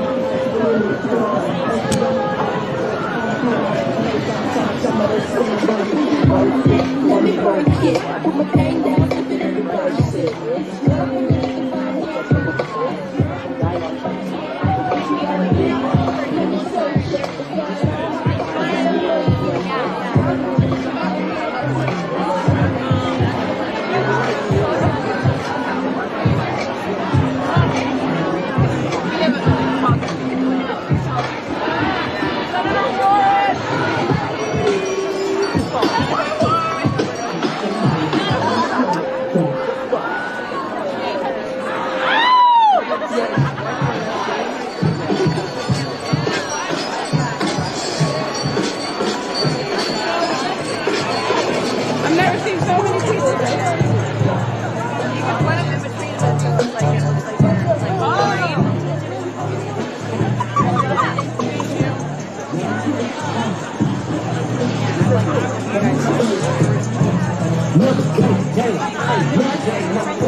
Never make it look fucked. Pay for everything I ever lost. I'm on a mission. We turned the whole house into a booth. We in the kitchen. Frying shit. Hey, let her cook. Okay. Too much cake got bad beat. Oh God, let her cook. Let her cook. Big Low come through, shut shit down. I'm bringing hoes out. All right, let me see if I can get a credential really quick.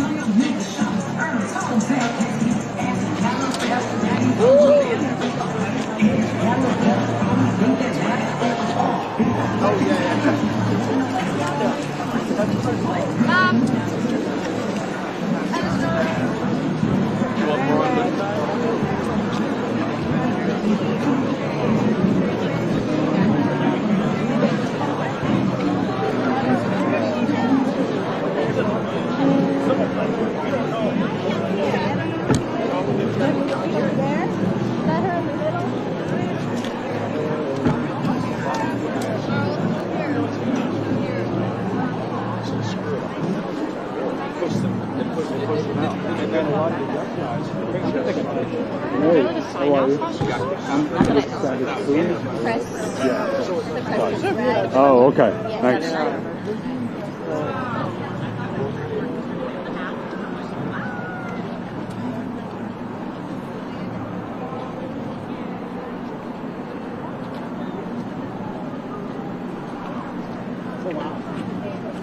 Hey, do I just come inside and get a credential? Okay, thank you.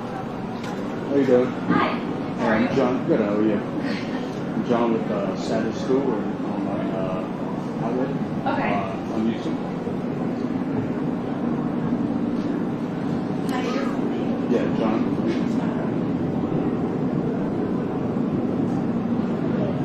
And what's the outlet? Status, COUP.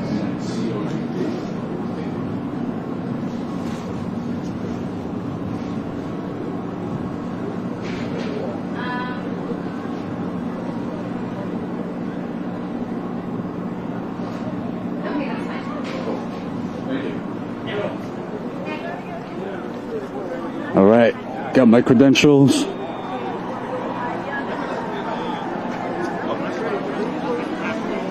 All right, let's get over to the riser again. The speeches are starting.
You have a We are calling in free No, they told me you weren't issuing it. We are calling on all of us that's not to accurate. fight. Well, I just want to take Are you all ready to fight? You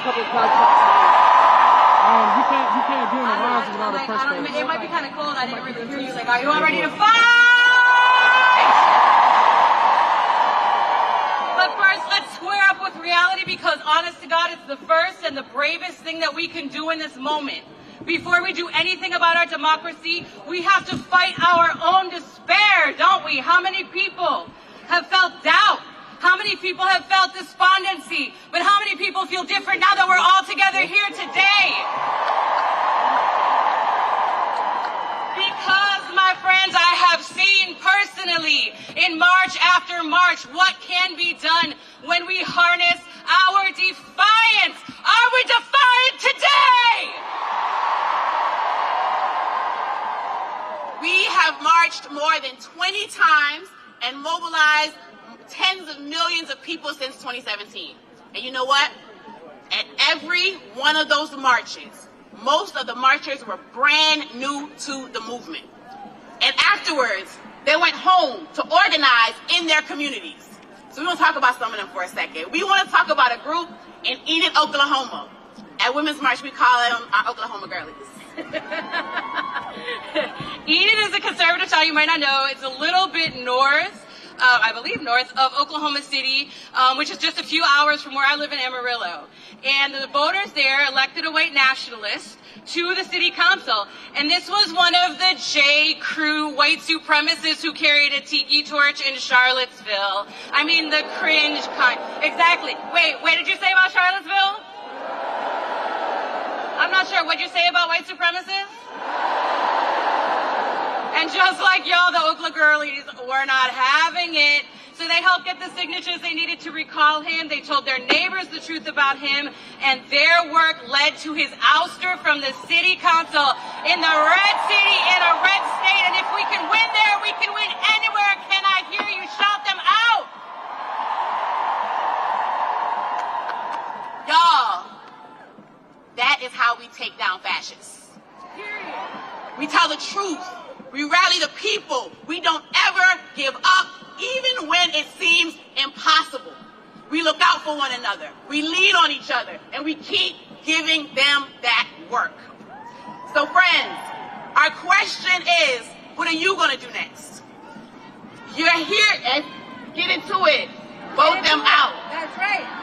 So you're here today, and shout out to you for that, but what about tomorrow? Before you leave here, I want you to start thinking about where we're headed. On Thursday, January 23rd, join Women's March on a Mass Call, where we will talk about all the ways you can get involved with the partner organizations that are out here today. And you can join one of the many organizations partnered with the People's March. You can find them at peoplesmarch.com. You can also text POWER to 44310 to get the People's Toolkit and get connected to good work that you care about. No matter what you do, no matter where you are, please get connected. Join something.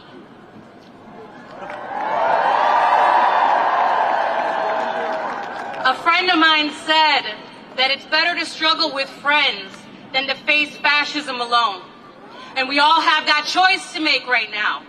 The choice is between a future gripped by fascism or a future rooted in feminism. And I think for most people here, and to be honest, for most people in the country, the choice is clear. So say it with me.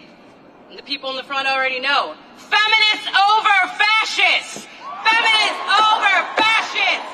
Feminists over fascists! Feminists over fascists!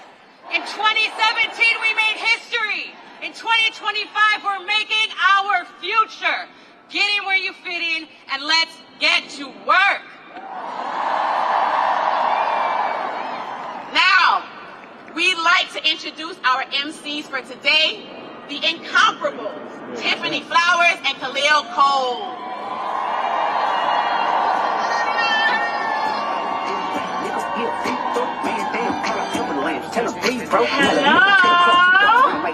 Hello, marchers. Hello. Welcome to D.C. and welcome to the People's March. My name is Tiffany Flowers. I'm the director of the Frontline and the proud chairwoman of the Women's March, and I couldn't be happier to be here with you today. Hey, beloveds, my name is Khalil Cole, and I'm the national co-director of the Rising Majority, a Black-led, multiracial, anti-racist, and anti-capitalist coalition fighting together. And we are so excited to host y'all today. Yes, the weather is holding up, the crowd is growing in behind us, and we have a really exciting lineup of speakers for you today. We promise to keep the program moving, we promise to keep our energy high, if you promise to be the best crowd that you can be. Can we do that? So excited. Right now, we actually have our first speaker coming to the stage. Miss Denise Duncan is a real treat for you all. Like I said, we're going to keep it moving. We're going to keep it rolling. So please, for our very first speaker, give your very, very, very, very warmest welcome to Denise.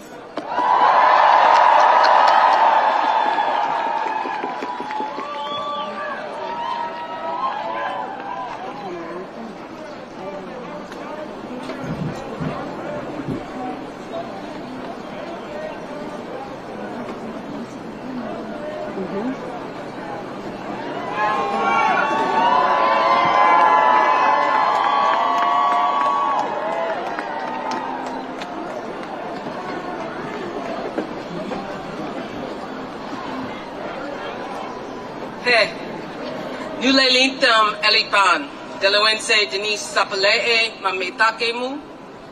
My name is Denise Bright Dove.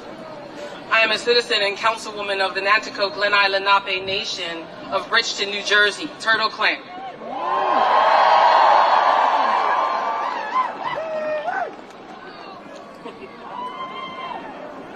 When I describe and envision my ancestral homelands without colonial borders, I say that I'm from the southernmost tidewaters of Lenapehoking, the land of the Lenape. And that land expands throughout most of Delaware, parts of Pennsylvania and Maryland, and all of New Jersey and into New York. We are gathered today within the ancestral homelands of my relatives, the Piscataway people. I am humbled to be here to speak, and I acknowledge the responsibility of kinship. I want to thank this Piscataway Nation for their unwavering stewardship of this territory, and I ask you all to do the same.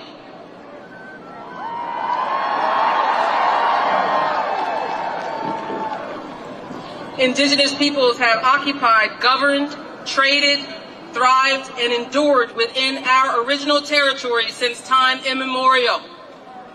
It is our inherent sovereign right to continue to do so.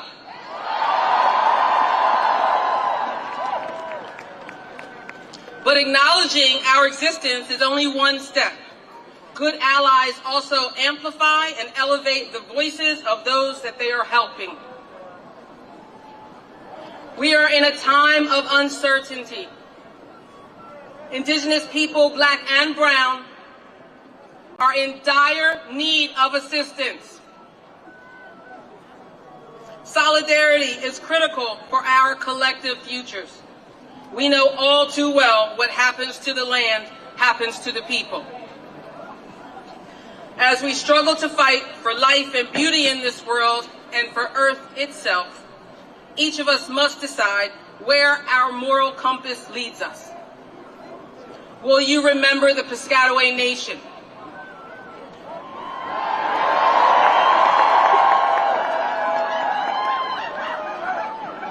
Will you think about the people on whose land you stand? Will you stand up for your neighbor? Will you be a good relative and think about the responsibilities of kinship? Will you remember our more than human relatives, those who suffer from the greed of humanity, our four-legged, our winged ones, our creepy crawlies, the soil, our water, our air? What about the rights of nature? A special prayer to all my relatives who are suffering My thoughts and prayers are with Palestine and people in California, our relatives. Sudan, where else? Yell it out.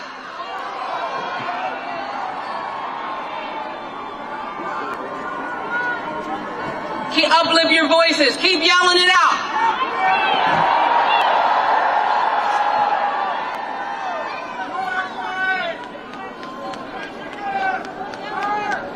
A special prayer.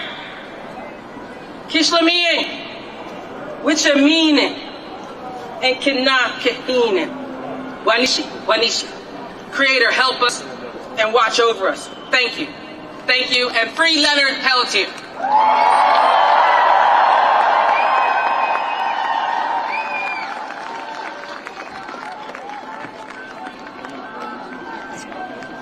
All right. Thank you so much, Anise. Ladies and gentlemen, up next is our friend, the leader, our sister, Miss Nene Taylor, director of Harriet's Wildest Dreams.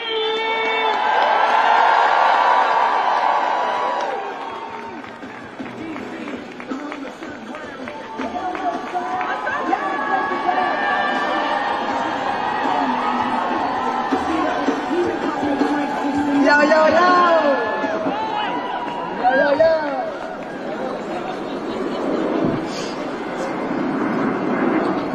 Mama, mama, can't you see? Mama, mama, can't you see? What Congress do to me? What Congress do to me? They lock us up, they shoot us down. They lock us up, they shoot us down.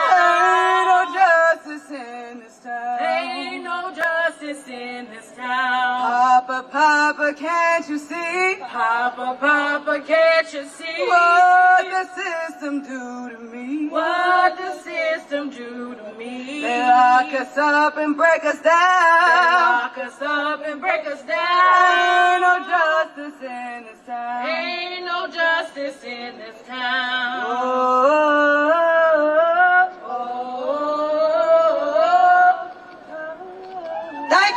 Thank y'all. Welcome to D.C. My name is Nene Taylor. I'm a native Washingtonian, born and raised in the most marginalized part of Washington, Southeast D.C. Southside is outside. I'm the executive director of Harriet's Wildest Dreams, an ancestor-guided D.C.-based, Black-led abolitionist community defense hub. I'm also the co-founder of Free D.C. campaign, which fights for full democratic representation for the people of this city. Let me start by being truthful with y'all. In D.C., we don't have a voice in Congress. Despite living in the heart of this so-called democracy, over 700,000 constituents are denied representation. We deny autonomy, and we deny justice. The same federal lawmakers who make decisions about our lives, our budgets, and our laws, our people, we did not elect. This is what colonization looks like. This is what systematic oppression looks like. But let me tell you something. This is not what freedom looks like. D.C., if you out there, let me hear you. DMV, if you out there, let me hear you. To our visitors here today, welcome to D.C. I'm moved by the diversity causes that brought us here. And I'm calling for you in solidarity for us to free D.C. Native Washingtonians and our communities of D.C., we joyful, we powerful, and we no longer would accept anything less than full dignity of our people. We know this president will try to militarize D.C. police. We know this Congress will try to overturn our laws. They did it before in 2023. And we know that the people of D.C. deserve better than this. And we will refuse to comply with leaders who disrespect us. We need more than symbolism right now. We need to organize. We need to get information. That's what DC, Free DC is doing. We're setting out to do, and we're down. And if you're down for a Free DC like us, look for the red and white signs everywhere. Sign up and get in the movement. We can't stop fighting. Police in DC, like everywhere, isn't keeping us safe. And we deserve a voice and a vote to get laws passed, like the People's Response Act, led by my family moving for Black Lives. We deserve a vote, a voice and a vote on investing in public health, community-based safety, and solutions that instead of pouring more money into harmful systems that's taken more lives than I can name. I can't name the lives, I don't have time, of all the lives that the police have taken. Forgive my voice, y'all, I'm hoarse because we was outside. But this fight is not just about policy. It's about the people. It's about our incarcerated systems who deserve freedom. It's about our black trans sisters and sex workers who deserve safety and dignity. It's about reproductive rights. It's about all of those who've been criminalized, marginalized, and ignored. DC, can you hear me? Free DC. Free DC. I stand before you today as a black woman and an abolitionist and a person who refused to accept a system that was never built for us. As a seasoned organizer, I know the power of a system that centers love and care instead of punishment. I know the power of black women, women alone, trans women, standing in their truth and demanding change. My spirit godmother, Harriet Tubman, she used the Underground Railroad to free hundreds of those that was enslaved. She paved the way so that we can walk on top of these tracks and be unapologetically black. To everyone here today, the division needs to stop. We are stronger together. Let me say that again. We are stronger together. We have the power to organize, to educate, and to resist. We have the power to rise up and fight back. The power is in the people. Let me close this out. Today, I called on you to keep going, to get involved with an organization that's doing the work, with Her Dreams or Free DC, or any other organization that speaks to you. The time to act is now. Division will get us nowhere. Join us on top of these tracks, and together we'll move forward. Free DC. Free DC! Because when DC win, we all win. Stay on now. Say it with me. Free DC. Free DC. Free DC. Free DC. Free us all. Free us all. Free us all. Free us all. All right. Give it up for my sister Nene and the wonderful team at Harriet's Wildest Dreams. Give it up for Denise Seegley. And up next we have Rabbi Abby Stein and Reverend Dr. Jennifer Hostler. Give it up, everybody. Give it up, give it up, give it up, give it up. Shabbat Shalom. My name is Abby Stein. I'm a writer, a rabbi, an out and proud trans woman, a founding member of Rabbis for Ceasefire, and a member of the Jewish Voice for Peace Rabbinical Council. And I'm currently the rabbi at Kolot Chayenu in Brooklyn.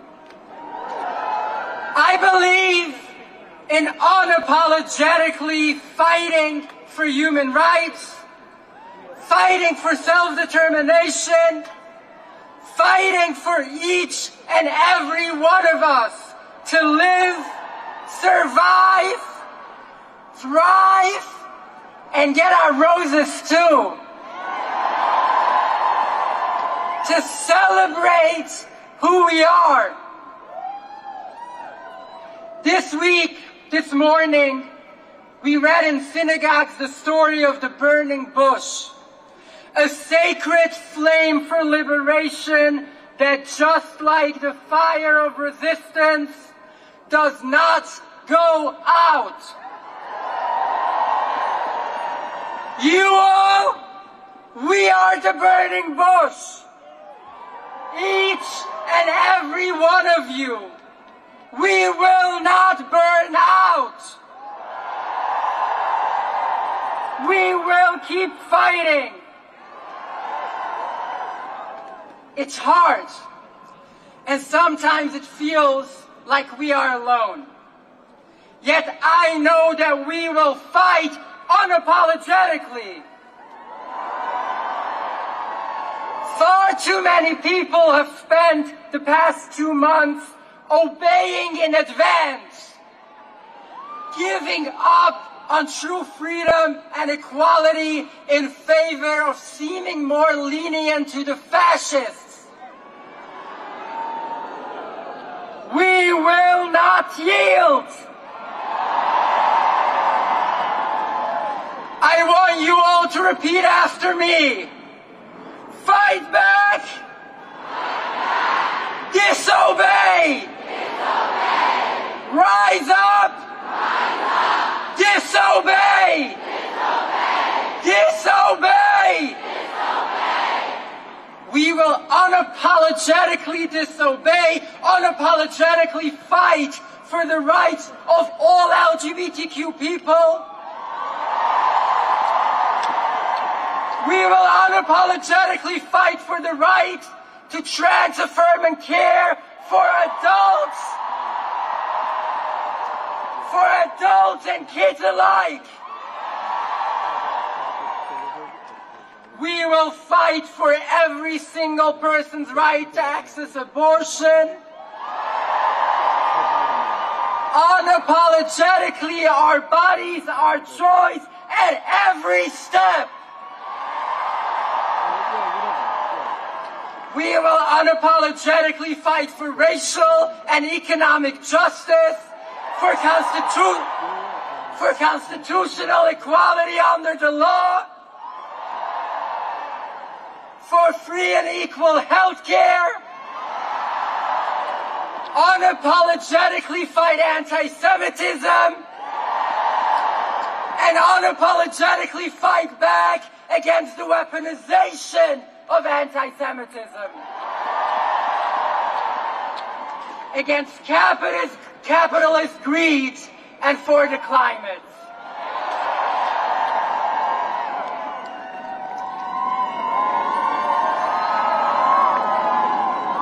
My name is Jennifer Hostler, and I'm a pastor at Washington City Church of the Brethren, just a few blocks from the Capitol.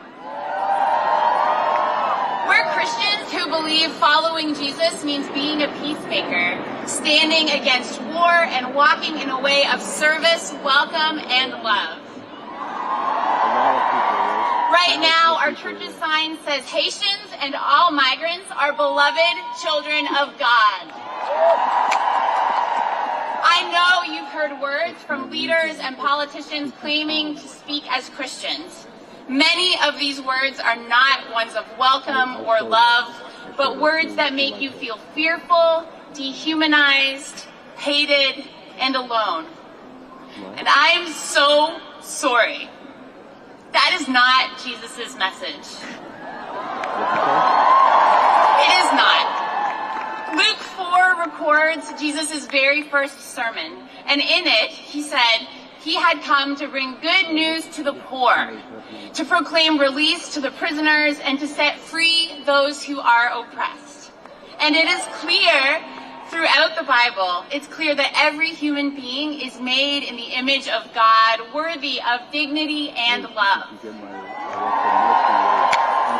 If you feel alone right now, know that you are not alone. Just look around.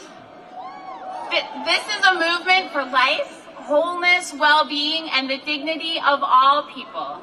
This is a movement of people from many backgrounds, people of faith and non-religious folks.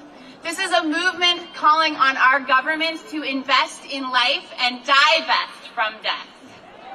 Yes. To listen to the priorities of the people and invest in affordable housing, health care, child care, education, and disaster relief.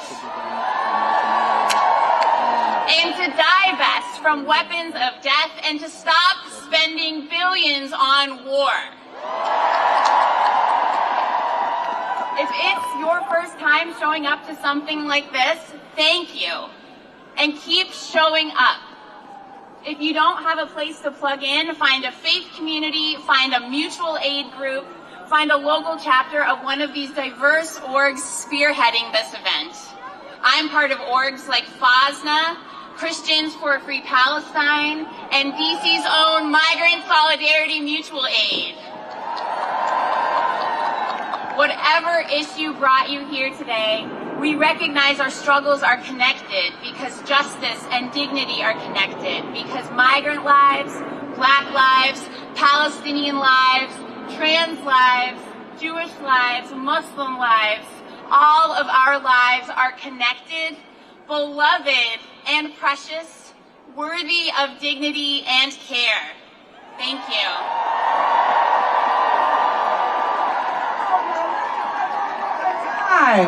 So good. I'm going to introduce our next speaker in a moment, but first I want to do a little housekeeping. Friends, this is not an ice rink, okay? That's just a pond that's frozen and shit. Don't walk on it. You will fall in, okay? If you see some ice, walk around it. You see somebody needs some help, help them. Also got word that folks are tuning in and TikToking. I'm old, okay? But they on the TikToks and they mad because the shit about to get closed down. So invite them into the streets with us. Fuck that band. They need to come join us. All right, please welcome up the Executive Director of the Sierra Club, Ben Giles. All right, guys, after this speaker, I'm going to change the battery out. Well, good morning. So just be prepared for that. It is great to be here with you. My name is Ben Giles, former national president of the NAACP, and proud to serve as the 7th executive director of the Sierra Club. Now, I tell you, this crowd today touches my heart. My mom is in a People's March in California right now. When I was 12, she took me to my first march. It was a march against rape in our community that my father organized. And so today we come here from many movements. We come here for many reasons. We also come here as human beings who are clear that we must do everything in our power to create a greener, healthier Mother Earth for all of us. And that's what my Vice President, Shruti Bhatnagar, and I do at Sierra Club every day. And I'll tell you this, January's off to a wild start for the Sierra Club. Woke up one day and Exxon was suing us. Woke up a few days later and that Twitter troll in chief Elon Musk was attacking us.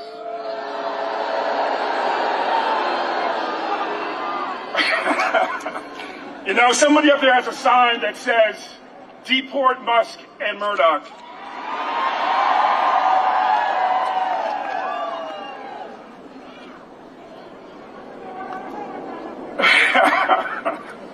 Y'all are too much this morning. But I'll tell you this, they only attack us because they fear us. They know that last time this man who comes back into office on Monday, last time that man was in office, we sued him hundreds of times, and we won hundreds of times. They know that last time that man was in office, we saw him install corrupt cabinet members, and then he saw us run them out. They know that last time this man was in office, he said that we would burn more coal, And we shut down more coal-fired power plants than we had in either of Obama's first terms. No, we are powerful enough, in other words, to keep making progress no matter who is president. The people of this democracy, we don't elect politicians to make change for us. We try to elect the best politicians to make it a little easier for us to make change.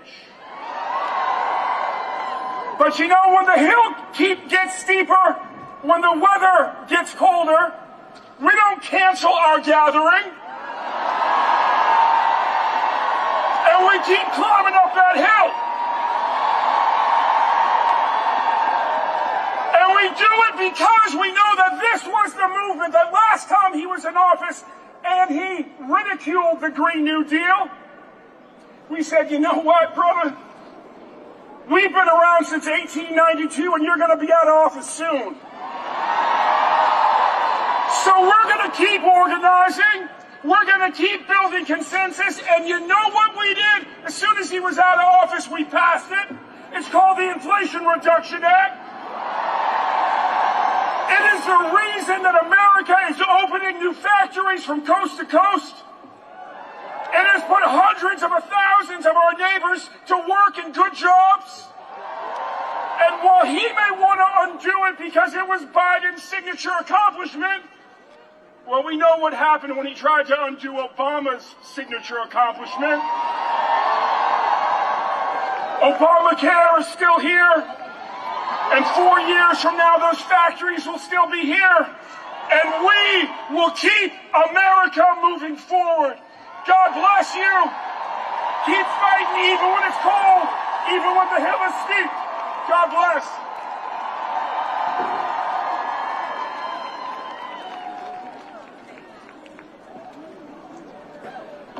Very good. This has been good. Y'all enjoying yourselves? It is cold as shit. I had to go get my hat. Sorry, my hair did look good. Shout out to Ben. Let's give Ben one more round of applause. Very excited to welcome up our next guest, who is somebody who I follow, who I trust, and who is really leading the way to ensure that when we talk about what it means to fight for our people, that we're talking about all of our people. So let's bring up Nana Gemfi.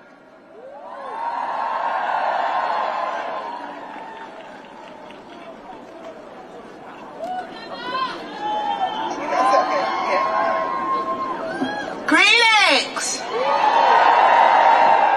Greetings! My name is Nana Gemfi. I am the executive director of the Black Alliance for Just Immigration, commonly known as BAJI, and I'm so glad to be here with you today. BAJI is a black national organization that fights for the rights of black migrants and black Americans. Immigrant rights are a black issue, and black liberation is the key to immigrant rights. Let me repeat that. Immigrant rights is a black issue, and black liberation is the key to immigrant rights. We know this is true as black migrants because 1 out of every 5 black people in this country is either an immigrant or a child of immigrants. We come from every corner of the globe, bringing our brilliance, our creativity, and our heritage with us. We do not come from shithole countries. We are not here after black jobs. We are not eating the pets. We are working class. We are professionals. We are artists. We are queer. We are youth. We are people with disabilities and extraordinary abilities. Regardless of our origin or the papers we hold or don't hold, we know that we must fight, and we are ready to fight. As the great hood philosopher Kendrick Lamar reminds us, sometimes you gotta squabble up with these fools. Sometimes you gotta squabble up with these fools. I'm down, are you? Let's be clear. Any progressive movement that does not recognize the challenges and the contributions of Black immigrants isn't a problem. It's not just an oversight. It is a serious problem. It is not a progressive movement. Liberation isn't selective, and justice does not stop at the border. If we are serious about building a just and equitable future, we must ensure that Black immigrants are seen and are part of the fight for justice. The freedom to move from one country to another country is a basic human right. And we will not let any administration strip us of our human rights and human dignity. Our greatest strength is community. Together, we protect each other. Together, we build safety and solidarity. Together, we are unstoppable. And together, we will create the world we need and deserve. When Black migrants are under attack, what do we do? What do we do? What do we do? All right, guys, give me a second. I'm going to change the battery out here.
Just want our freedom, we'll get it. Join the organization and get your freedom. We won't lay down, we will stand up. We want power, transformation, and miracles. We want power, transformation, and miracles. And we're gonna get it. Text power to 96904 to learn more, but in the meantime, give it up for the DD People's Choir.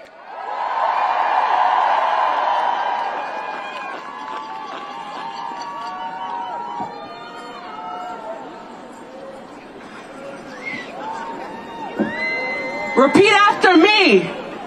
Power. Power. Power. Transformation. Transformation. Transformation. And miracles. Miracles. Miracles. I want it. I need it. I got to have it. I got to have it. I got to have it. Right now.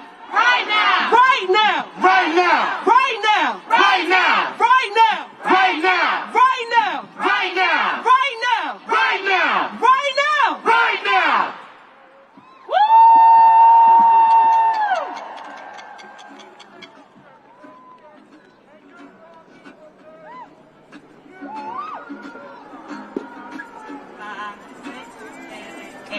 Power, transformation, and miracles. Power, transformation, and miracles. Power, transformation, and miracles. Power, transformation, and miracles. Power, let your spirit be transformed. Let your spirit be transformed. Power. Let your spirit be transformed.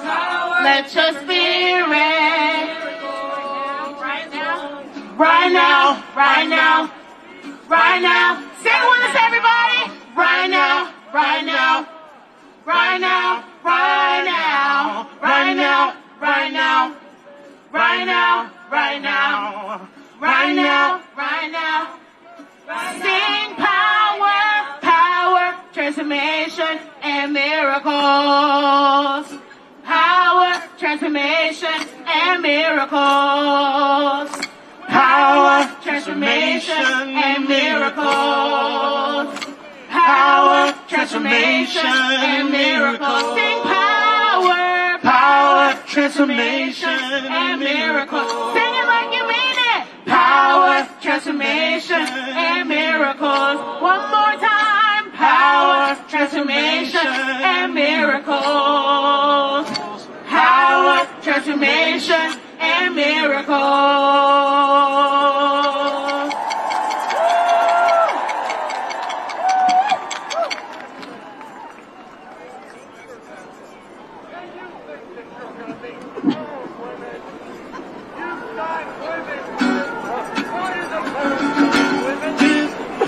I don't know if any of you have ever heard this song. This song is called That's How the Light Gets In. It's an adaptation from the Sunrise Movement. Woo! The original by Andy Cohen. And I want you guys to follow along after me, okay? Here we go. Forget your perfect offering. Just ring the bells that still can ring. Just ring the bells that still can ring. There is a crack in everything. There is a crack in everything. That's how the light gets in. That's how the light gets in. That's how the light gets in. That's how the light gets in. Forget your perfect offering. Forget your perfect offering. Just ring the bells that still can ring. There is a crack in everything. Come on, that's how the light gets in. That's how the light gets in. Forget your perfect offering. Just ring the bells that still can ring. There is a crack in everything. Come on, that's how the light gets in. Sing it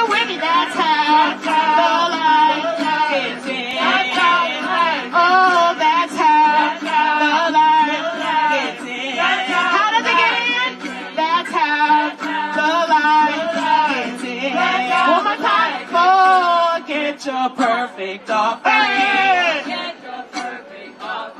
Just ring the bells that still can ring. Just ring the bells that still can ring. There is a crack in everything. Come on, that's how the light gets in. That's how the light gets in. That's how the light gets in. That's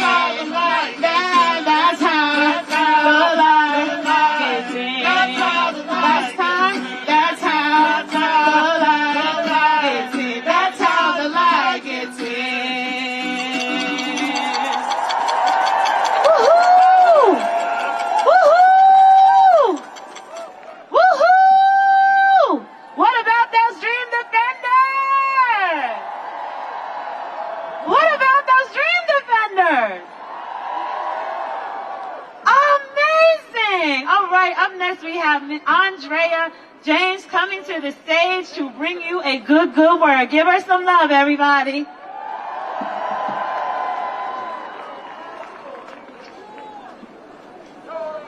All right. Free her! Free her! Free her! Free her! Free her! Good morning!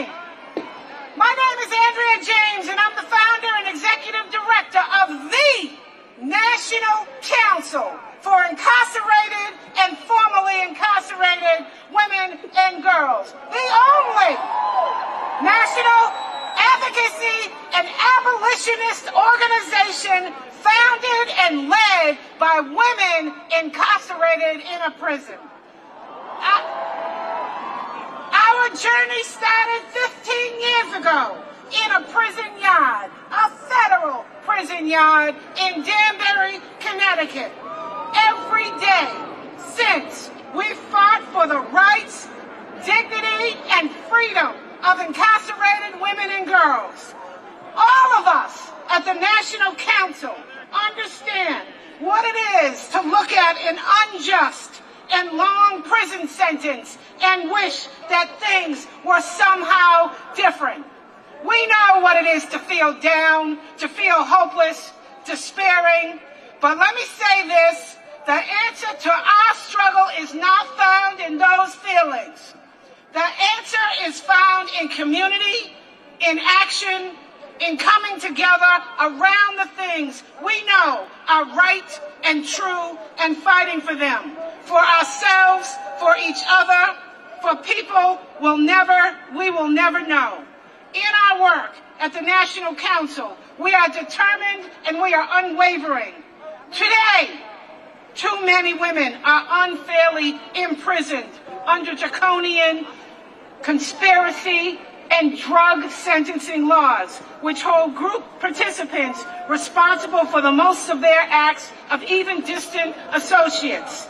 An unjust drug war that was a war on black and brown communities, and the creation of sentences that were unfair, continue to go on, and are unjust. Sentences like what our Director of Clemency, Danielle Metz, received during the height of the drug war. What kind of country sentences a woman with babies to 3 life sentences plus 20 years? Let me say it again. 3. Who lives 3 life sentences plus 20 years? So we have women. These laws are the engines of mass incarceration, a toxic remnant of the war on drugs, and the reason why too many women are unable to work, unable to care for their children, unable to contribute to their communities, to move beyond the worst days of their lives. We are not the worst mistake we have ever made. We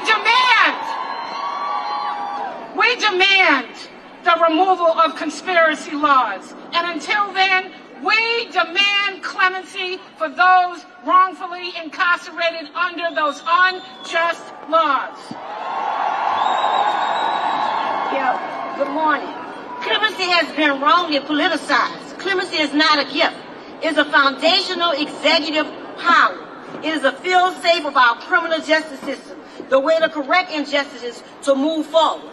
Fundamentally, clemency is the embodiment of justice Today, I ask you to join me in calling for the end to conspiracy law and for the clemency of women and girls impacted by them, like Michelle West, Roberta Bell, Miss French, Sarah Gallegos, Mr. Glenn Mess, Darrell Whiting, to only name a few. I know because I sit there for 23 years and 8 months, a first-time offender at the age of 26. So we have to get rid of these laws. We need immediate action, like right now. Immediate, right now. With the stroke of a pen, the president, meaning President Biden right now, in the 11th hour, Danny came home, her sentence was commuted by President Obama when there were only a few hours left to his administration. There are women, predominantly black women, like Michelle West, Roberta Bell, Lazar Daz, Miss Frank, 70-year-old women who have been in prison in this country for more than 30 years for drug conspiracy convictions. President Biden, if you can hear my voice, you have a few hours left to correct a racial injustice. Clemency is racial justice. Clemency is gender justice. Please visit our table in the back. Learn about how you can help us to overturn an incredibly unjust criminal law system, but most importantly, over the next few hours before this current president leaves office, please contact the White House. Lift up clemency. He just commuted sentences and less than 5% of women were on that list. These women have been in prison for more than 30 years for drug convictions. Enough is enough. Free her! Free her! Free her! Free her!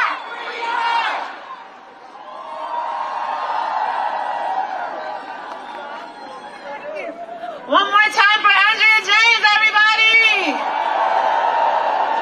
Excellent, excellent, excellent. You see, I moved to a clipboard. I am an analog girl in the digital world. So I have a couple notes here, but I just want to say that next up we have Sandra Tamari, the Executive Director of the Adala Justice Program, and Iman Abid, the Organizing and Advocacy Director of the U.S. Campaign for Palestinian Rights, coming to the stage right now.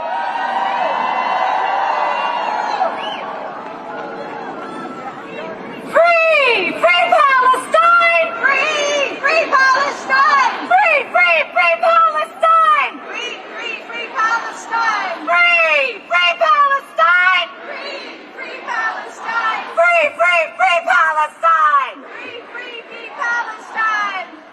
Woo! So hello DC, hello People's March. I am Sandra Tamari. I'm with the Adala Justice Project. Iman and I are proud to stand here today, especially as Palestinians who have been silenced for too long across the world, struggling for our freedom. We are just consumed with grief, and as I look out at all of you beautiful faces, it can't help but think that a population twice as big as the people here have been killed in Gaza since this genocide began. Those are just the ones we know about.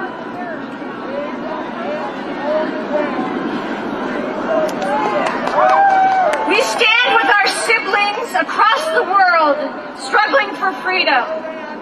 We stand on the shoulders of Palestinian women who have resisted for decades, including unwavering activists like our sister Linda Sarsour, an original co-chair of the Women's March.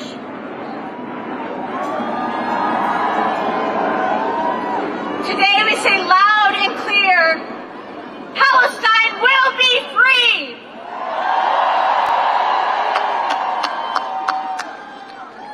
The fight for justice in Palestine is not an isolated issue. The same corporations profiting from death and destruction abroad benefit from exploiting workers here. We must rise against them together as part of the global fight for freedom, climate justice, and human dignity.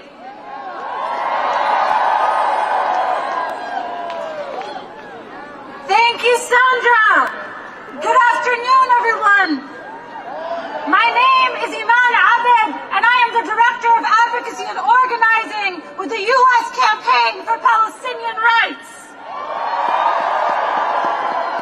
I am also proud to be here as a Palestinian mother, a community organizer, and a sister in this collective struggle. Palestinians understand the fight for the right to exist, thrive, and live without fear. For decades, we have organized for racial, reproductive, and environmental justice. We have stood against police violence and corporate exploitation. And as Palestinians, we know something about resilience.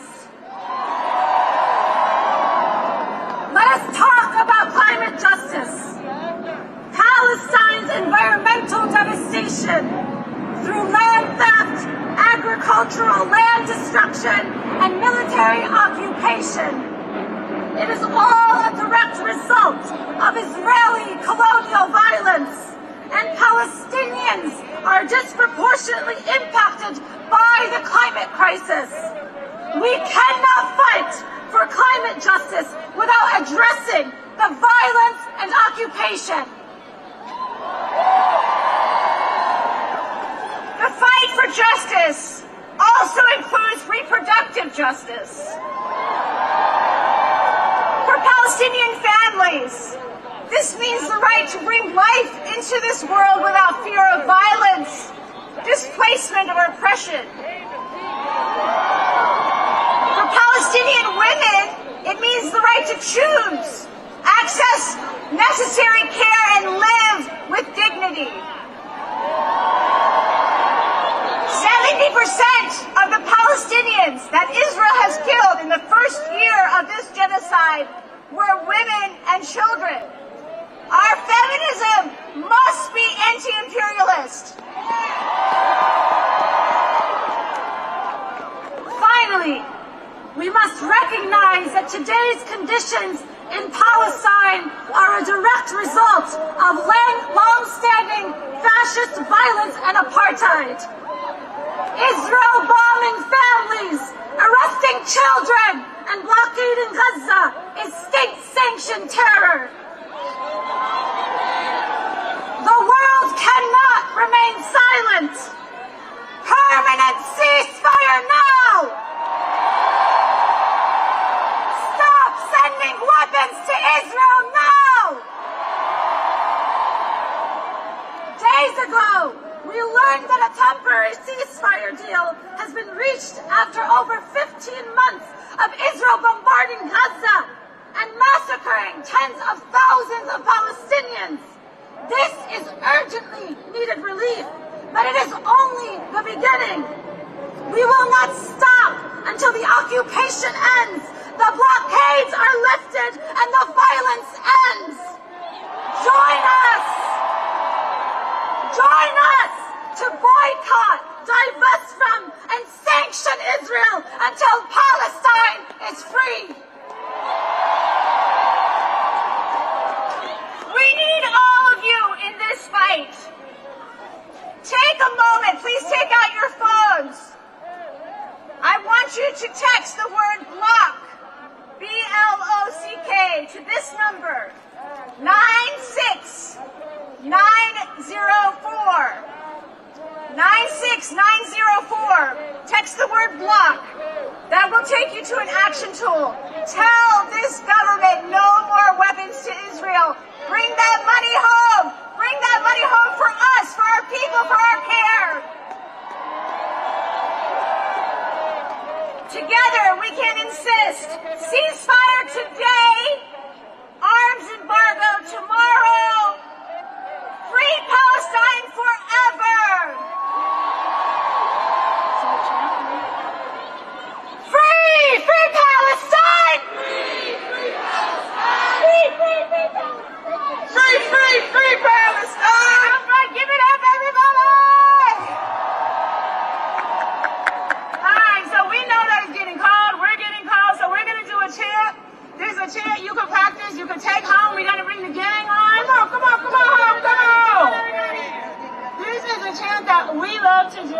It gives you lots of energy, and you'll get to use your voice and practice with us. So Carissa's going to lead us, and we are going to follow. So you listen to Carissa, and I'm going to be with you, and we're going to do it together. Y'all ready?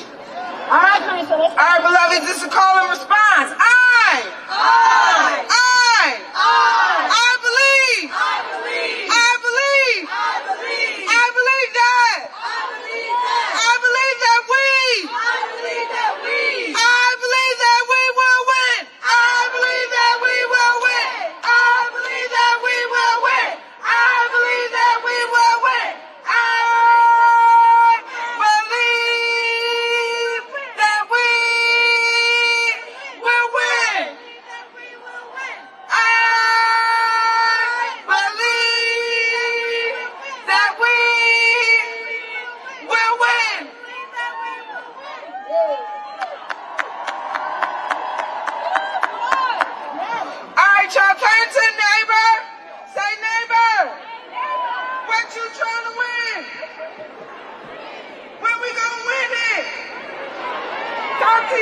Talk to your neighbor. Go ahead. Talk to your neighbor. Take a second. What we gonna win, y'all? Are we gonna win? I'm fucking trying to win. Oh, I cuss a lot, y'all. I didn't do the purpose. It's okay. I got a perm. I can cuss. They do say people who cuss are happier. So when we fucking gonna win? All right. Keep those conversations going. When you leave here, but next, let me introduce the co-executive director of Popular Democracy Action, Ana Lilia Mejia. Y'all, I believe that we will win together. People. All right, y'all, as you heard, my name is Ana Lilia Mejia. I know that's a lot of vowels. All you gotta hear is resist Trump. That's how you spell it. All right, y'all. Now, Popular Democracy, which is an organization of 50 organizations across the country who are like, hell no, this is our government. This is our country. It is our responsibility. We defend the 14th Amendment, and we are here to stand up and fight back. Are you with me? I love it! Y'all, now I know, I'm pushing 50, so I feel it in my knees. I know that some of us, we're weary. We are so tired. We cannot believe that we have to do this shit again. Oops. I know that we are in disbelief and frankly in disappointment for the 90 million who stayed home, but it's all right because, y'all, that even though we find ourselves in this moment, we gotta know that freedom, that justice is not a final destination, y'all. This is a practice. Every day we need to make the decision, are we going to uphold a democracy and the kind of government that is for the people, or are we going to sit it out? For me, I'm going to stand up. How about you? Are you going to stand up, fight back? Are you going to stand up, shout back? Are we going to defend our nation? Yeah. I didn't want to curse that one. All right, y'all, exactly. Now, like y'all, I am clear that this administration has some dangerous goals. I am clear.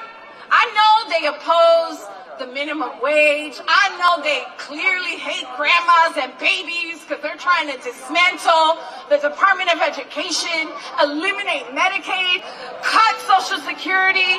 The only way they can do it, y'all, is if we stay silent.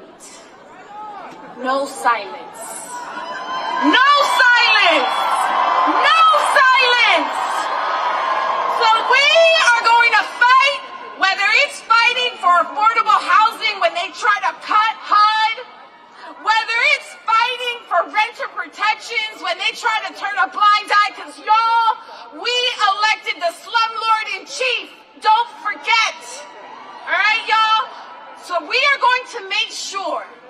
that every time for the next 2 years, here's the assignment. Are you with me? Lean in, lean in, lean in. All right, y'all.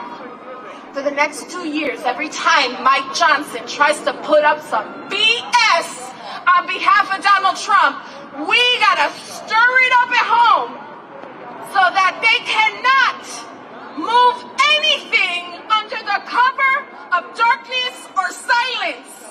I know there are 92 weeks to midterm elections, y'all. They win by the skin of their teeth and by 90 million people staying home. So I am asking you to take the step. We keep telling you, text this, text that. All I know is that you need to go home and talk to your neighbors. You need to ignore the labels of left and right. I'm not from the left. I'm not from the right. I'm from the bottom. But we're coming for the top. So y'all, if you're with me, lift your voice, lift your power. While you're at it, text the word lift to 25463. They keep making me say that shit. But in the end, we will persevere. Organizers and organizing has dug this nation from the pit of despair, whether it was at the close of slavery, at the denial of justice during Jim Crow, and moment after moment when people like us reached for the words of freedom hardwired in our Constitution that were only limited for land-owning white men. Every time we pull those words towards us, we win. So be with me. Let's pull freedom towards. Thank you.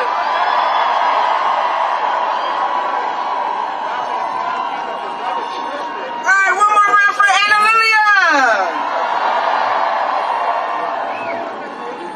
Y'all, this incoming administration is not ready for us. They're not even going to have the inauguration outside. They said they can't take it. All right, guys, I'm going to take a walk around. You'll still be able to hear the speeches, but I'm just going to walk around and see what's going on. All right, next I would like to bring up not only a comrade, but somebody who I consider my friend. She is brilliant, is leading us. I recommend you follow. Y'all, let's bring up Raquel Willis, the co-founder of the Gender Liberation Movement.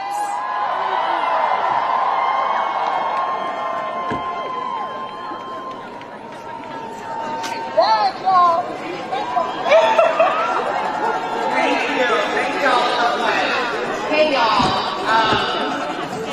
it is a brilliant day, but our collective power burns bright, don't it? I'm Raquel Willis. I'm a co-founder of Gender Liberation Movement, and we are a collective that modernize,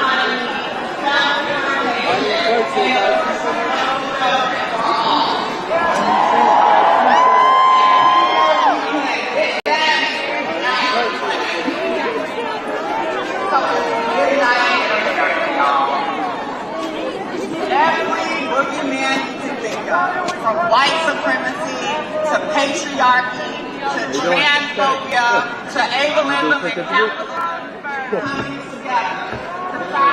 So, just kind of tell me what issues are important to you right now. You know what? Fundamental issues. Assumption of innocence until proven guilty. You know, a nation of laws. You know, fundamental issues as Americans that we believe in. Almost all of them are in question right now. And we need to basically make sure that people are reminded. So this particular sign, I didn't make this sign, is a replica of a sign I saw a guy standing at the Capitol like 1968. So I felt this is important to bring this message back. And what are your fears of a second Trump presidency? Actually, I mean, it's just the division, frankly. It's simply the division. And Russia's leveraging that completely, and China too. And that is, I mean, right there in the sign, it's the people having fear that is the problem. he doesn't have as much power as he thinks. The processes that he thinks he's going to do overnight, there's 90-day comment periods. It's not going to happen. There's going to be lawsuits left and right. It's not going to go as he thinks at all. It's just going to be chaos. I think, especially with the assassination of the United Healthcare CEO, we're seeing more class consciousness come back. So we are divided, but I think people are starting to realize that it's class. That's just one of the divisions. That's just one of the divisions. So they're all over the place. Russia is pushing disinformation division everywhere. It's actually, if you really tap into it and pay attention, it's amazing in the last 3 months how much they've ramped up, that they literally pay for accounts on Twitter to have the blue check mark, and millions of these accounts. So it's just, there's so much disinformation, division, messaging coming to us, like from the California fires and the way it's responded, everything. Yeah. Russia is collapsing, and they're lashing out every way they can. Absolutely. Yeah. And what do you think about Biden's his farewell speech, basically warning the country of an oligarchy forming in this country? Yeah, I mean, if we follow our laws, that doesn't happen, because ethics rules alone would keep that clean. So the fact that we're looking to not bother having FBI background checks, and we're going to overlook standards of review of Senate confirmation, that's ridiculous, and that plays into that. So if our senators, which are supposed to be our wise counsel, if they truly are wise, none of that would happen. None of that would be, we wouldn't get away with anything. Absolutely. And I appreciate you being out here and supporting Ukraine. I covered the war in Ukraine. I was there for 2 months, so I know what the people are going through. And, you know, if we believe in freedom and human rights, we should be supporting people who need help. If we believe in this. Right, let me get that. Yeah. We will take up faith. We are going to refuse to bow. Thank you very much. Thank you for your time. Have a good day.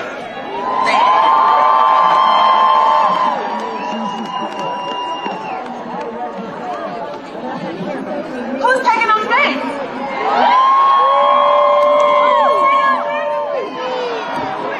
All right, we got a TikToker. Why is my Instagram not linked, bro? It's literally, it's next to me on all platforms. Everlasting to the spirit of his hand. The spirit of his hand, our Father God is the Father of life. Because every good gift and every perfect gift coming from above is the Father of life, in whom there is no variableness, neither any shadow of turning. If you want no more hypocrisy, turn to the Lord Jesus Christ.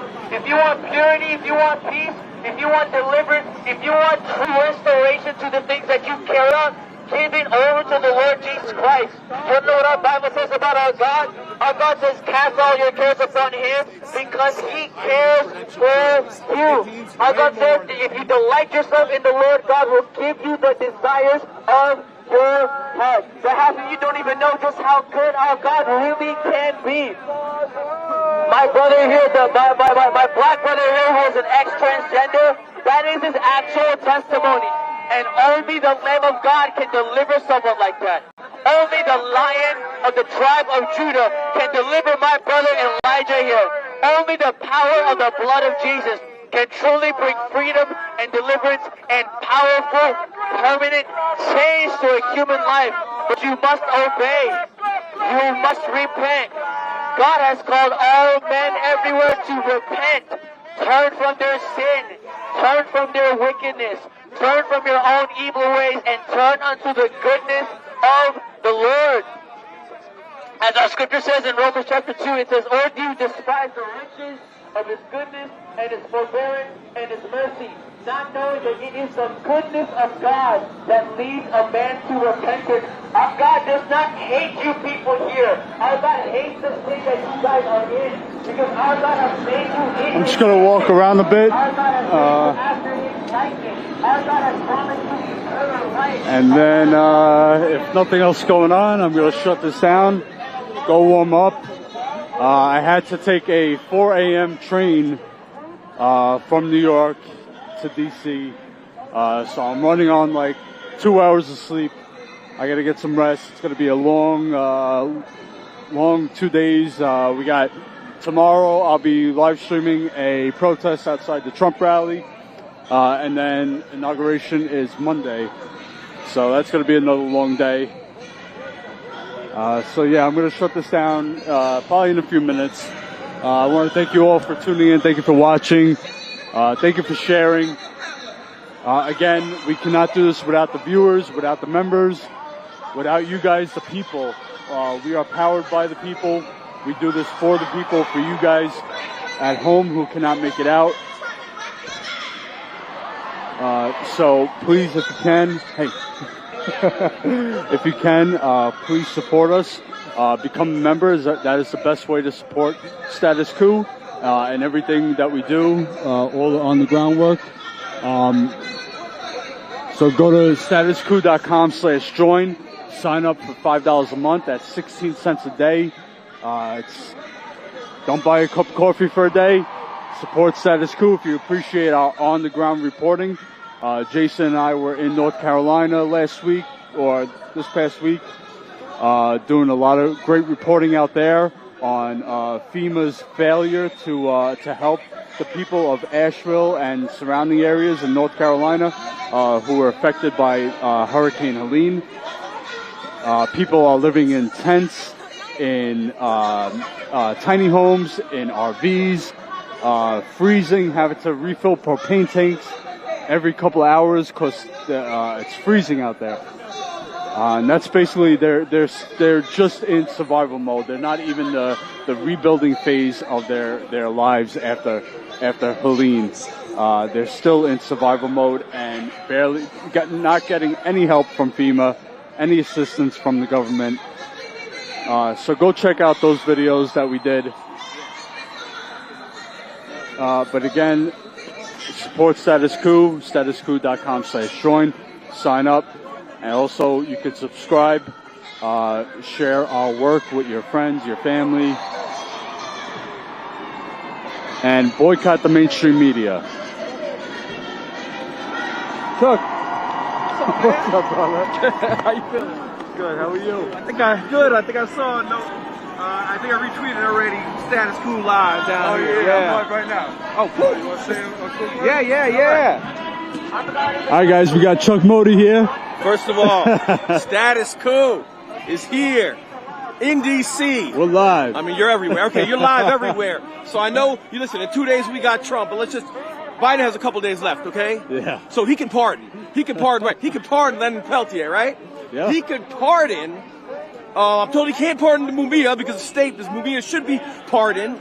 But let me tell you who else should be pardoned. Those firefighters in L.A. who are making $6 a day because they took them out of prison to fight a fire and risk their lives. They should all be pardoned tomorrow. You know who should be fighting those fires? The police officers should be fighting those fires because the police are the only people whose budget did not get killed. Theirs went up. So you got more money? You're holding politicians hostage? Get out there and fight those fires. But instead, they're doing that to people who are incarcerated, even those who've been denied by parole. So I just want to get those pardons out of the way. We know he's not going to do anything on Palestine. Well, that's clear.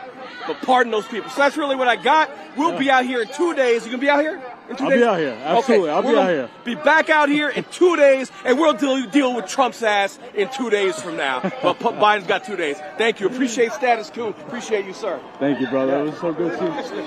Listen, if we get together for a beer, let's go hang out. Yeah. I'll text you later. Okay, thanks. And as you members decline, there's no coincidence that as members should tell any company, any quality, and corporate free to have pricing. And yet, even now, All right, guys, that was Chuck Modi. You can find him on Twitter. Let me get his exact handle. Everything you need to know about DC, what's happening. Chuck's the guy. Let's see. All right, it's Chuck Modi. That's ChuckModi. DI1 on Twitter or X, whatever you want to call it now. That's where you can find him.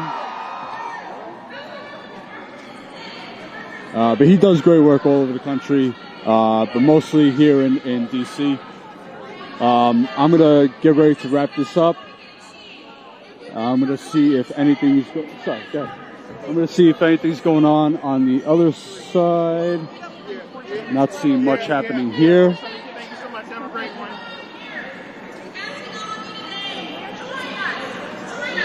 Organize a union at your workplace. Go home today.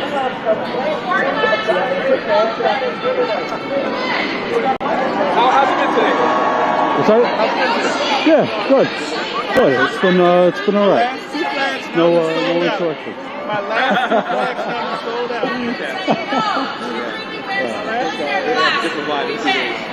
Oh yeah. And then might have a definitely. different level of security. Right. Yeah, I don't know. We'll see, man. But yeah, I'm gonna wrap this up and then probably go meet up with Ford. Okay. What are you doing? Cool. I don't know. You know, I got here late at the gate. I had to handle some unexpected stuff at home with my wife and Jill. But yeah, when you go out, hit me up. Depending on what I'm doing, let me know. And, Okay.